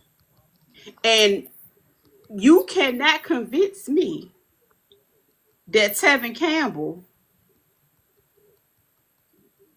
ain't in the mix of somebody you some kin to or somebody you knew or your mentee. Mm, Nah, for real. Cause when my uncle left the school board, he had a mentee, and that mentee went in there and did eight terms as well. I pay attention. I've okay. talked to that gentleman, Okay. and when he was ready to go, he offered to help. It was this other lady or whatever. Cause he told me when he wasn't running no more. He said, "Oh, I'm not running no more." And he was one of the best. When I tell you the best educators, honey, they don't teach like that no more. But yeah, he was one of the best educators. So yeah, he's a very nice guy. He a little, he's very nice though. But yeah, I pay attention. I get to see the whole dynamics behind the scenes, and I think that's another thing too that they have problems with the locals because if you think about it, the locals know more than the people that pop up, out Mm-mm. here. And a lot of the locals know a little bit more of the history. I don't know. I liked our time together. I like that your room was kind of private today. It's all. I don't really be going live. I just popped on and I was like, well, let me see. I had sent the live to I sent it to Pepper. I sent it to it was like two other people, to see if they'll come in. Because a lot of times I'll get up here and I'll sew. But I ain't been sewing lately. I just been up here. What you Hmm. sew? What you make? I actually do like hair accessories. So I have a bonnet collection and I just sew a lot of stuff. That's what I've been focusing on because yeah. But honestly, I ain't even really been sewing that much. I closed my main website and then I went and opened a Etsy store. And I had to be a little bit more strategic when I did my Etsy store because of what happened the last time. So I ended up having to make it privatized to where, say, I have a whole nother platform that nobody knows about, and it does well because it's nobody that's what I'm saying, that's gonna F up my reviews and be funny. I Yeah. had that happen on one of my old Etsy pages, so I had to do it that way. And then not only that, within the last month or two, I've been spending more time creating like digital products. So I have a couple journals, like healing journals, for people to just write, and work on work on certain things. So I was trying to get my little digital stuff situated as well, because I'm trying to move away from all physical products. It's funny that you say that, and I write every day. Okay. I used to. I miss writing and reading and stuff. I just lost the passion. I don't know. Maybe because I spent so many years in school, it kind of just took away from like that creative aspect when it came to. So I haven't made any this week, but what I focused on a lot of them, because a lot of people um some people need guidance and being able to work through those tough times, like childhood trauma, or I think one of them I have is talking about being the scapegoat. So it's just a lot of different ones, but I do have like about 15 more I gotta edit. I ain't did it yet, but it's like a series of just different healing journals, basically. Cause girl, being around here with these people, you can easily become crazy. This is true. Like, and see, that's the thing. Like, when you come, like, that's why I said so many locals. It's like when I say they get crumbs, it's like a lot of them weren't expected to make it this far because a lot of the environmental things was supposed to really take you out and mess up your life. Yeah, I write about a lot of different stuff. Like I wrote about the red flags in dating, um, and I break down what that is, and I list them, Mm-hmm. um, so that way people would know. But the crazy thing is, a lot of people want to know about relationships, Mm-hmm. but they don't want to know about the most important one: self love, your self relationship. Girl, Oh, they I ain't did. ready for that though. They ain't ready for how Hello. majority of the times they was broken before they met whoever they met. And then I be telling people, if everywhere you go you see the same problem, then maybe it ain't everybody else around you. It's you. You Yeah. know. Yeah. And you know what? It's like it's a heavy presence throughout TikTok about narcissism. And I don't have no issue with that. My concern is the overuse of it. Because realistically, if you are able to one survive that situation, work your way through it, you have to know at some point in time you carried the same characteristics as that person because y'all were sleeping with one another. And instead, it's a lot of finger pointing. And I'd be like, you don't think you was acting like him? The only reason you don't think you was acting like him is because nobody told you, or either you didn't listen when you were in it. So it just be a lot going on with that. I love how people are able to identify certain things and start, working on themselves. Because yeah, if you end up seeing the same type of partner and you end up in the same situationship. So this is something that I had wrote. It's just a little segment in my little journal that I write in. And so I was like, healing takes time. Healing is messy. Codependency is a dysfunctional relationship type. Unhealthy relationships are often viewed and fostered in childhood. Don't Mm-hmm. enter into a relationship and employ codependency. You're happy to be needed at that time until your energy is completely depleted. Learn. Oh yeah. Ooh, yes, honey. Look, it gets Preach, deep. Um, preach. learn how to manage your anger. Take time, shed tears, and reflect. A lot of people they avoid conflict and have manipulated people to remain in their lives. Good sex is not love. Redefine your definition of love. A lot of people suffer from transference.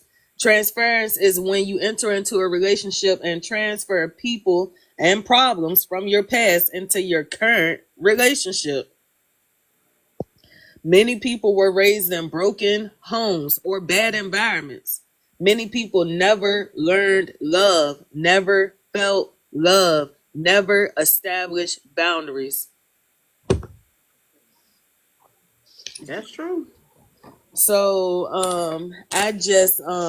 I write about, like little different stuff. I write about different topics. I even write about ways that we could mend broken relationships, but that takes the effort of two people. I write about poetry. I write about unlearning your culture, your type, your preferences, and getting out of your comfort zone. Yeah. Because Yeah, that's a lot. Oh yeah, you gonna have to go ahead and get them digital books jumping. when I tell you, like I You have didn't to get them digital already, books. I didn't wrote Yeah. about how to restore broken trust, the three different types of infidelity, emotional unfaithfulness, mental unfaithfulness, physical unfaithfulness. And Um, those can be turned into trainings as well. um, Seminars. look, I read.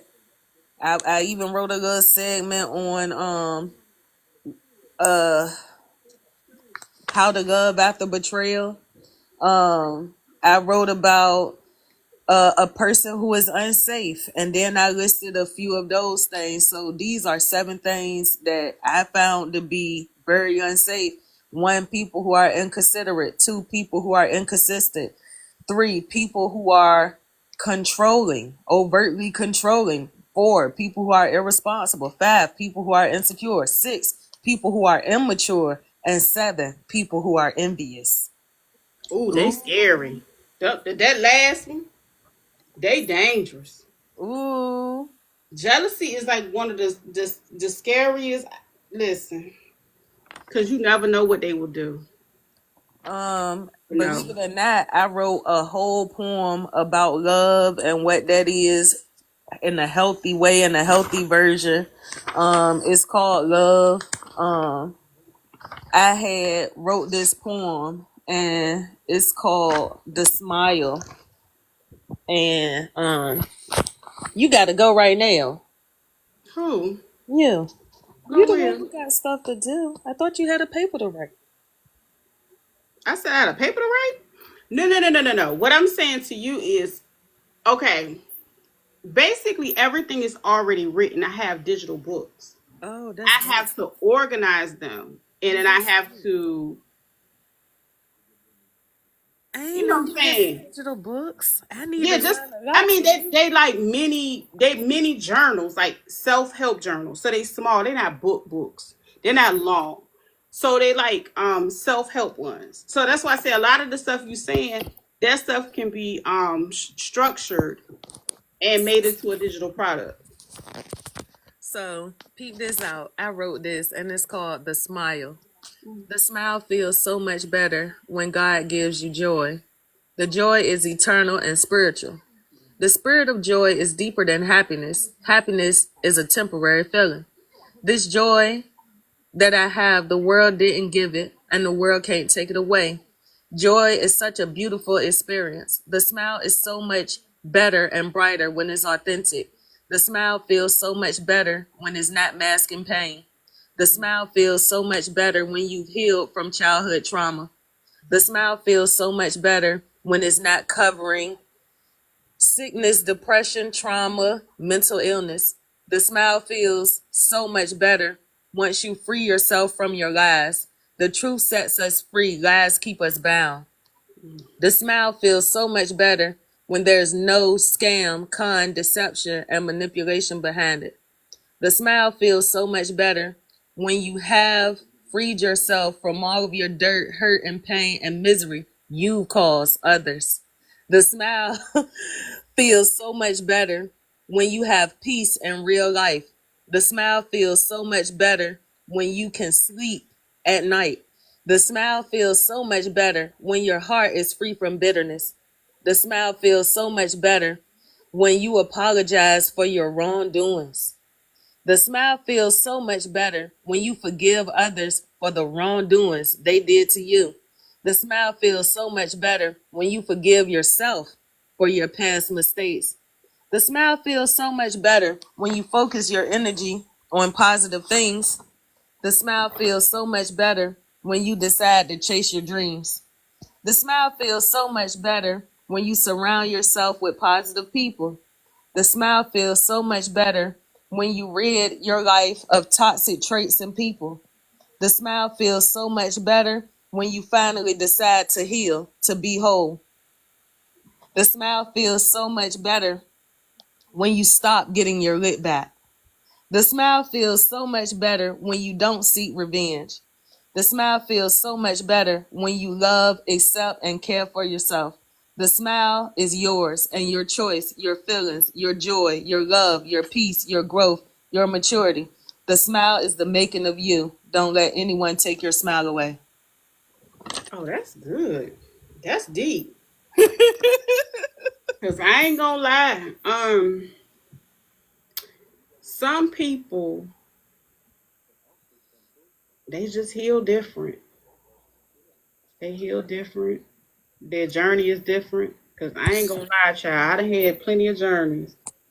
And I always, I often joke and say that all the education that I achieved was like a large bill for a major therapy session. True. Yeah, for real. I'm talking about a whole house worth. And yeah, it was a long journey. Ooh, girl, ooh, jeez Louise. I'm trying to tell you, I'm for real, like for real. It's been a doozy in this whole 757. Believe it or not, my writings help me heal. Yeah, when I was younger, I did a lot of writing. I don't know why I stopped. I remember the last time I did a lot of writing, I might have been in my early 20s. I did spend a lot of like when I wasn't working or when I wasn't at school or writing a paper. Hell, I was a parent too. I would just cuddle up with a book and read me a good book. You know what I'm saying? Yeah, that's what I did. Or you can write a book, a poetry book. A I see it self-help here. portrait book. A self-help portrait book. Yeah. Self-help is a major genre. It is like that's like a journey that people will always have in a life. It's That's always something a person needs because you never know. Because like sometimes people feel like they're past something and then they get pulled right back into it. You know what I'm saying? Hmm. So you never know what you Like, might need in that season. believe it or not, I Mm. used to make TikTok videos about like some of my writings, like about some of like the mental health aspect of it. Yeah, So that'll be good too. You know what? This morning, that's so interesting because this morning I did a daily inspiration, and I don't normally do them. I normally like do something silly, like talk about Netta or somebody or Rip Baby or somebody like that. But I did do one today, and it was really short. But the crazy thing is, the mess did better. But it was. Hold on, where is it? I don't really see it. I know I did a self love one that only got 98 views, and then I did a daily inspiration, and I got 82. But the mess got way more. The messy videos always get more, so that's basically what happened. And I wouldn't trade it for nothing in the world. I wouldn't trade it. I'm just glad to be in a place because I do come across a lot of people, and it's one lady that I follow, and I'm normally on her live late at night, and she is currently going through a divorce or whatever, and it just makes me think about I don't know. Partially, I was just thankful I never got married when I was unhealed. Though is the opportunity's always been there. I'm just glad I did not get there because like even when you evolve from that space, I couldn't imagine like waking up and then we both strangers. That's it. It's too much. Um,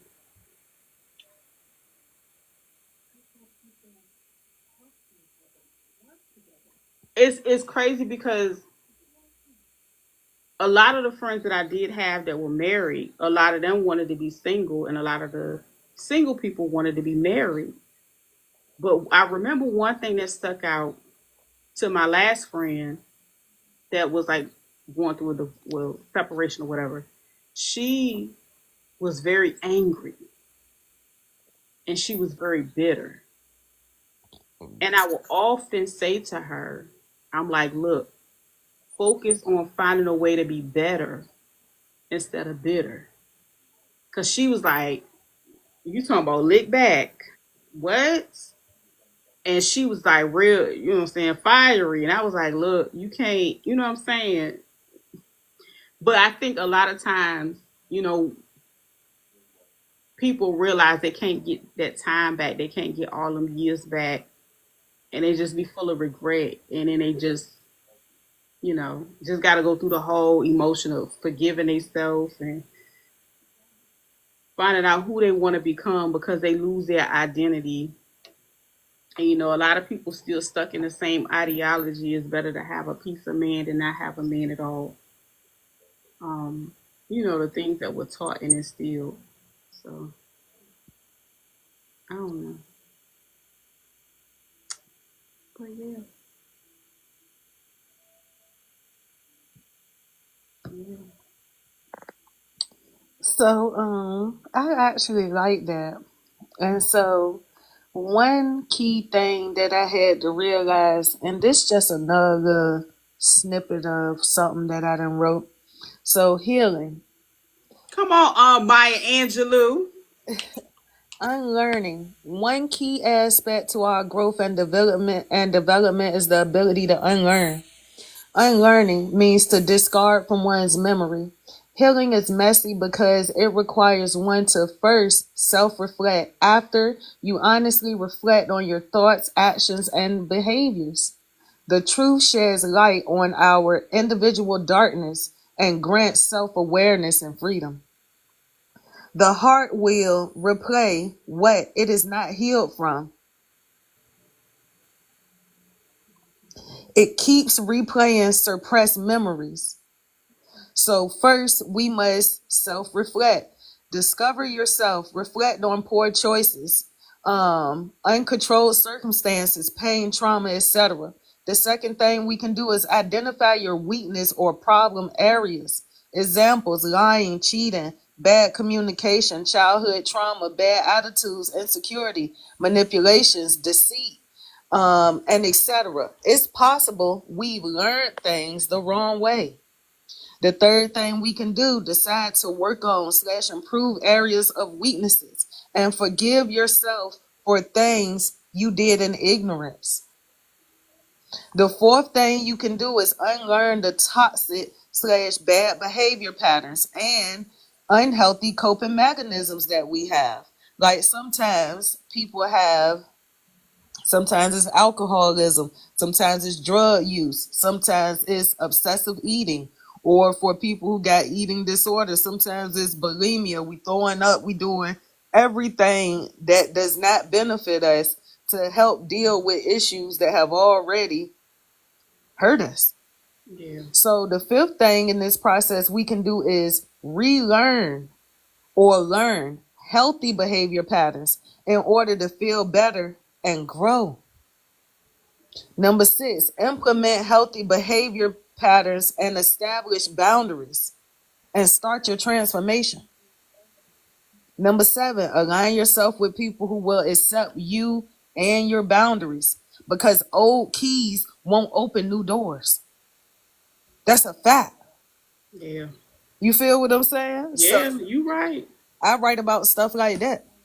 Yeah, that's real. That's So real. a good portion of my growth and development at this time has been unlearning. Yeah. And you know what? That's crazy because, like, you know how, like, you go up here and you see a lot of different videos, every now and then, they'll talk about how everything, all the majority of the information that we grew up on was misinformation. Everything was just wrong. It was, you know what I'm saying? So you Mhm. was like, what? And even with, like, for real, even with the college thing, even with education, they lied. True. And the thing is, I'm glad because I have one of my sons. I think he was talking about going to school, but anyway. And I was just like, you sure you don't want to do that? Just go get a trade because realistically, you can make more money with a trade, and you'll have a stable foundation with a trade. And the crazy thing is, I taught myself how to sew while I was working um, at the CSP. It was like it started off. It was something that I always wanted to know how to do, and nobody around me taught me how, even though they knew how. So when I got the opportunity to, and I got comfortable, I found somebody that taught really well Hmm. at on YouTube University for the free 99, and I just started practicing. And like I think the first thing I was making was like pillow covers. Then I started making a little infinity scarves or whatever for the winter. People wanted their little team pillows and throws and stuff like that.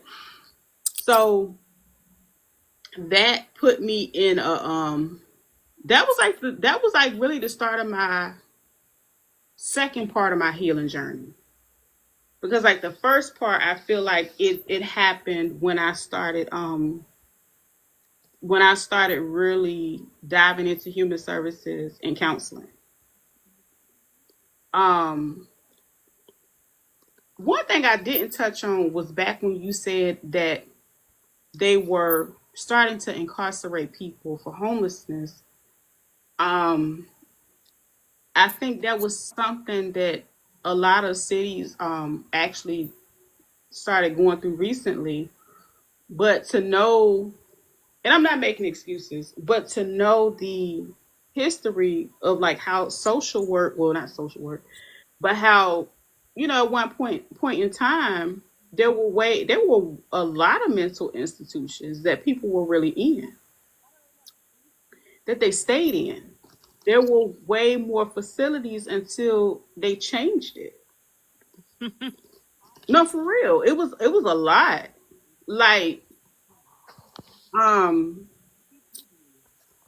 I think it was like a rights issue at some point in time. I forgot when they changed it. 2020. No, it was way before then. It was something that I remember studying back when I took social work. That was in the early 2000s, and they talked about a lot of different events that transpired in social work. And it was like the early 1900s. I remember it was a lady that created the whole house, and she created that house to create services. She was coined the mother of social work because she created a program to help people, in their transition. She created, I think it was for like women and children or something like that. So she was like the first woman to do that. But there was already, it was like, it was, and I'm not going to say it was the best circumstances, because I think what they had going on was quite inhumane. So I think that was the fight, and that's how they were able to create more. I guess you could say.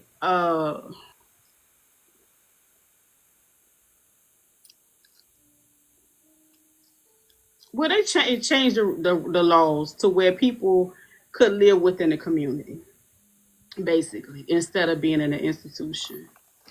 And here we are. Going back.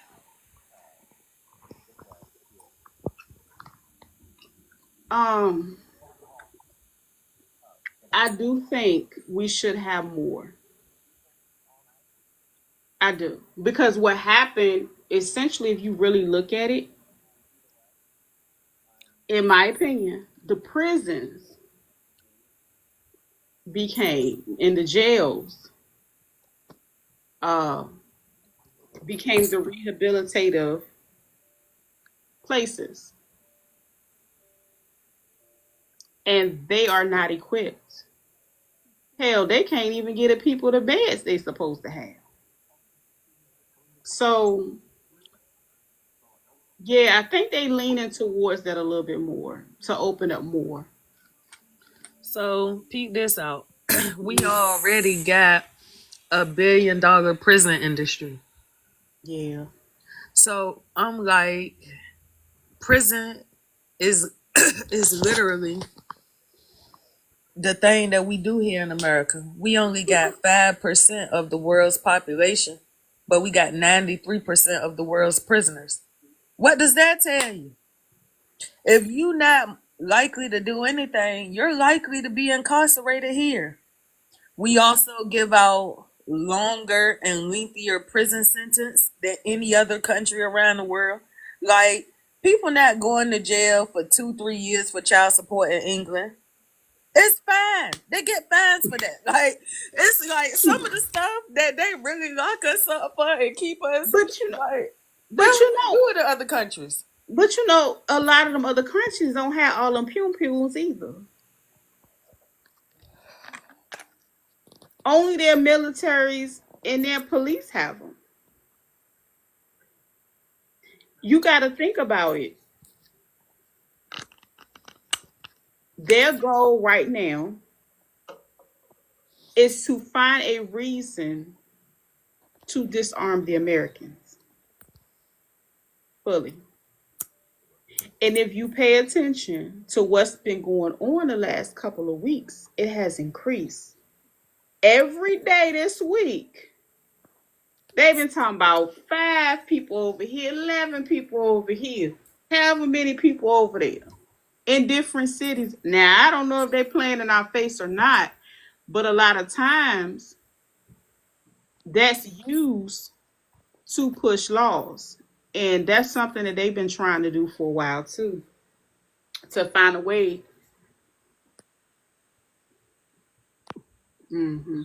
I remember going to a meeting. Oh my gosh, it was a couple of years ago, and it had to be in Hampton somewhere, and it was it was a mixture of people. It was, and these people was not playing about their rights. I don't know what happened around that time. I don't know if it was like a big discussion. I don't, it was like a, when I tell you they showed up and showed out.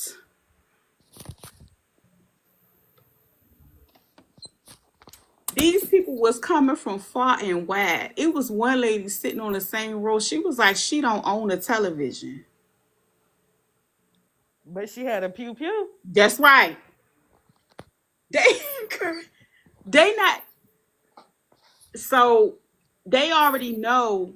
The problem is, you know how like a lot of people are able to teach theirs um the safety or the hunting way and things of that nature, right? Those are the ones that normally are members of the NRA, right? I guarantee if more people did it that way, it'd be a little different because there's more accountability. But because it's no, it's literal teens walking around with them that don't know what they're doing with them. That's a major problem. So I had no idea that they don't went in them people's stove and took all So of that. they feel like it's a major problem. And we got the head of the company talking about making changes to the 13th Amendment, but not the second. Because the Second Amendment gives you the right to bear the arms. Mm-hmm. So let's get into the fact that I took world history, not once, not twice, but 3 times. Mm-hmm. And since the beginning of time, the people who came here to America was all of the rejects and the criminals from Britain. So literally the start of America, we was already on some BS. There was one small ship of Puritan people who came here. So they tried to make it seem like, oh, we sent the Christians to America. No, you didn't.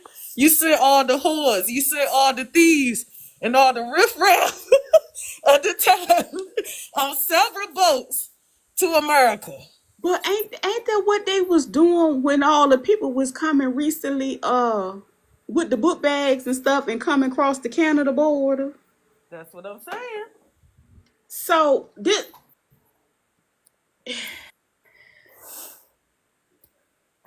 So I hate so to say it, but America was literally built off of criminal activity, mm-hmm. pew pews, Taken.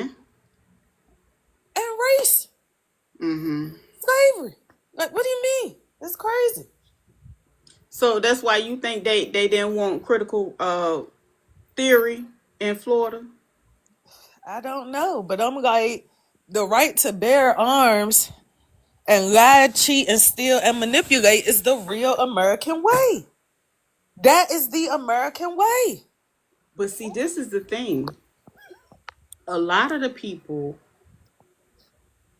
don't talk about, like when I said they do business with businesses, most of the people that have businesses, everything in their business name. That's what I'm saying. These people hardly ever touch their personal credit. That's why they always have good credit personally, so they can have it business wise. And you can actually, as long as you got good personal credit, baby, you can have about 5 good businesses if you needed to. But it shouldn't take all that. But I'm just, just hypothetically saying, because you get a different level of access.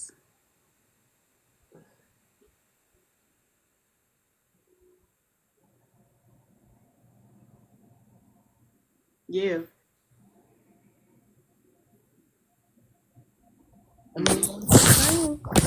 Uh, It's a different level of access.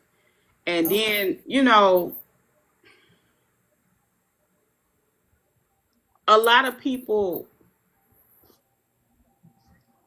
one thing I can say, and I notice it is true, because the foundational people that have been here over, you know, there have been a lot of people that came in that took advantage of things that foundational Americans did not have the opportunities to do, that did not get the tax breaks and things of that nature. Because, you know, people that are getting on now, they're starting to finally open their businesses in the country. I mean, not the countries, in the states that don't charge taxes for corporations. Child, they're going to get businesses and starting them in Wyoming and Delaware and stuff. For real. I'm for real. And you can do that anywhere you are. So people, you know what I'm saying? Like it's a lot of young people that's, they moving and they doing a big one.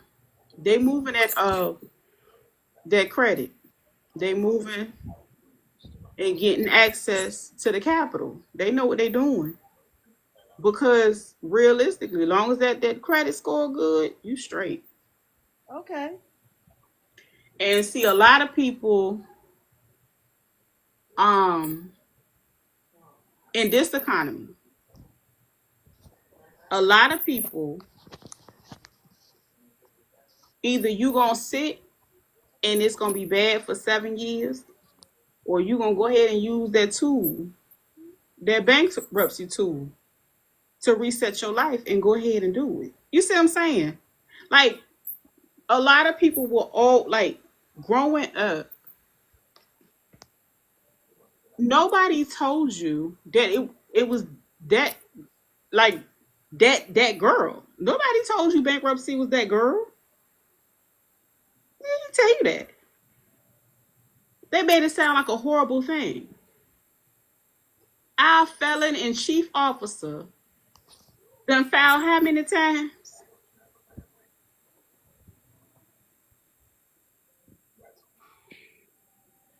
That's all I'm gonna say. So yeah. No, but for real, like, they don't tell you that stuff. Go to school, go to school. I learned more about business in the real world than in school. You know, That's I true. I took years off to learn how to, separate personal from business, and then set up business credit, you know, Okay. because it's different credit bureaus that report your business credit. Mm. Yeah, it's three main ones, but the thing is, a lot of times when you set up your accounts on the business side, it'll be like, oh, this only report to this one. This only no, you got to set it up with one that go ahead and report to all three of them. That way, in 30, you can establish business credit faster than personal. For real? You can set it up in 30 days. For real? Mm. That's the stuff they don't talk about. And they, you know what I'm saying? It's like, yeah, yeah. And the crazy thing is, like, when I first started, like, it was this lady I used to watch, and after watching her, I like, it's crazy because every year it was like a faster way to go ahead and get it going. So I didn't have to go and create. I had in the beginning, I had went and created all these, because you can get like net 30 accounts to establish business credit. Basically, you setting up the same type of accounts that like corporations have. So like how Walmart get Staples from Uline, you can have your own. You just basically skipping the middleman and getting it yourself. So a lot of people was going ahead and building a business credit and buying a house supplies that they gotta buy anyway, and they was just ordering it straight from Uline. Send it to Mm. your door. You can have a business address if you want to, but you still can send it to your door. You ship it where you want, and then with that Net 30 account, you got 30 days to pay it. Mm.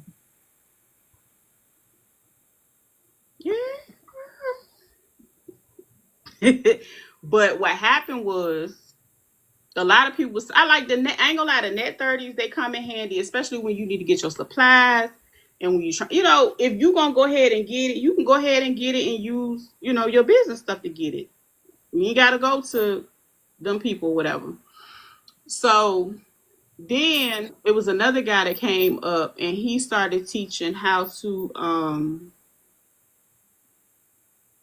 to get gas cards. It was just like, girl, I was in training every year. I was like, hold on, do what? So after I took a while to go ahead and just really, really get a grasp of it, I was like, oh, I've been doing life wrong. I really been doing life wrong. And then I had to get it together. But yep. I'm gonna take my butt to bed. I forgot I had my cherries for the night because they helped me go to bed. Well, I'm Yeah. probably gonna slide in your inbox and leave my phone number. And I'm definitely gonna send mine and we gonna lock it in because we round the corner. And like I said, you have like you working, but you shouldn't even have to work this hard. Because this is the thing. If you walk in the room,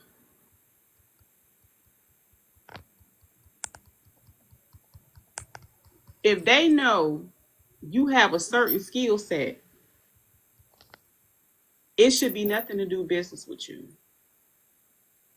Or because a lot of people they'll just set their Rolodex up and be like, well shit, I got what's the name, they do this, they do that. It shouldn't be nothing for that to happen. So and even if it don't all just be done there, they still have like Virginia has its own site. What is it? EVA.com. That's where all like the state ones, like you'll see all types of like you can literally go provide tissue for like the Norfolk airport and get paid. Like, yeah, that's what the state ones at EVA. I wouldn't even bother with the city ones. Let the bottom feeders fight over them. Cause Okay.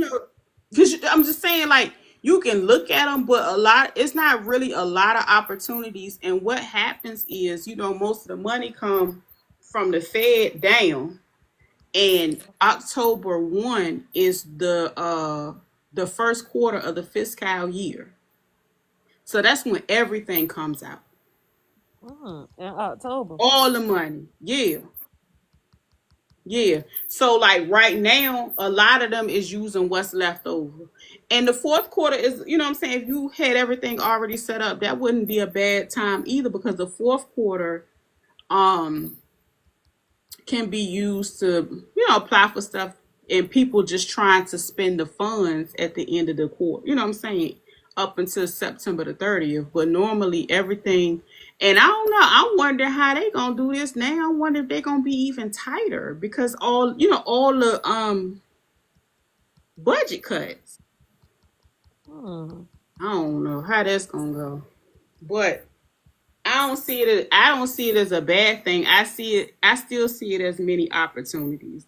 If anything, I see it as a time to go ahead and establish whatever you need to establish now.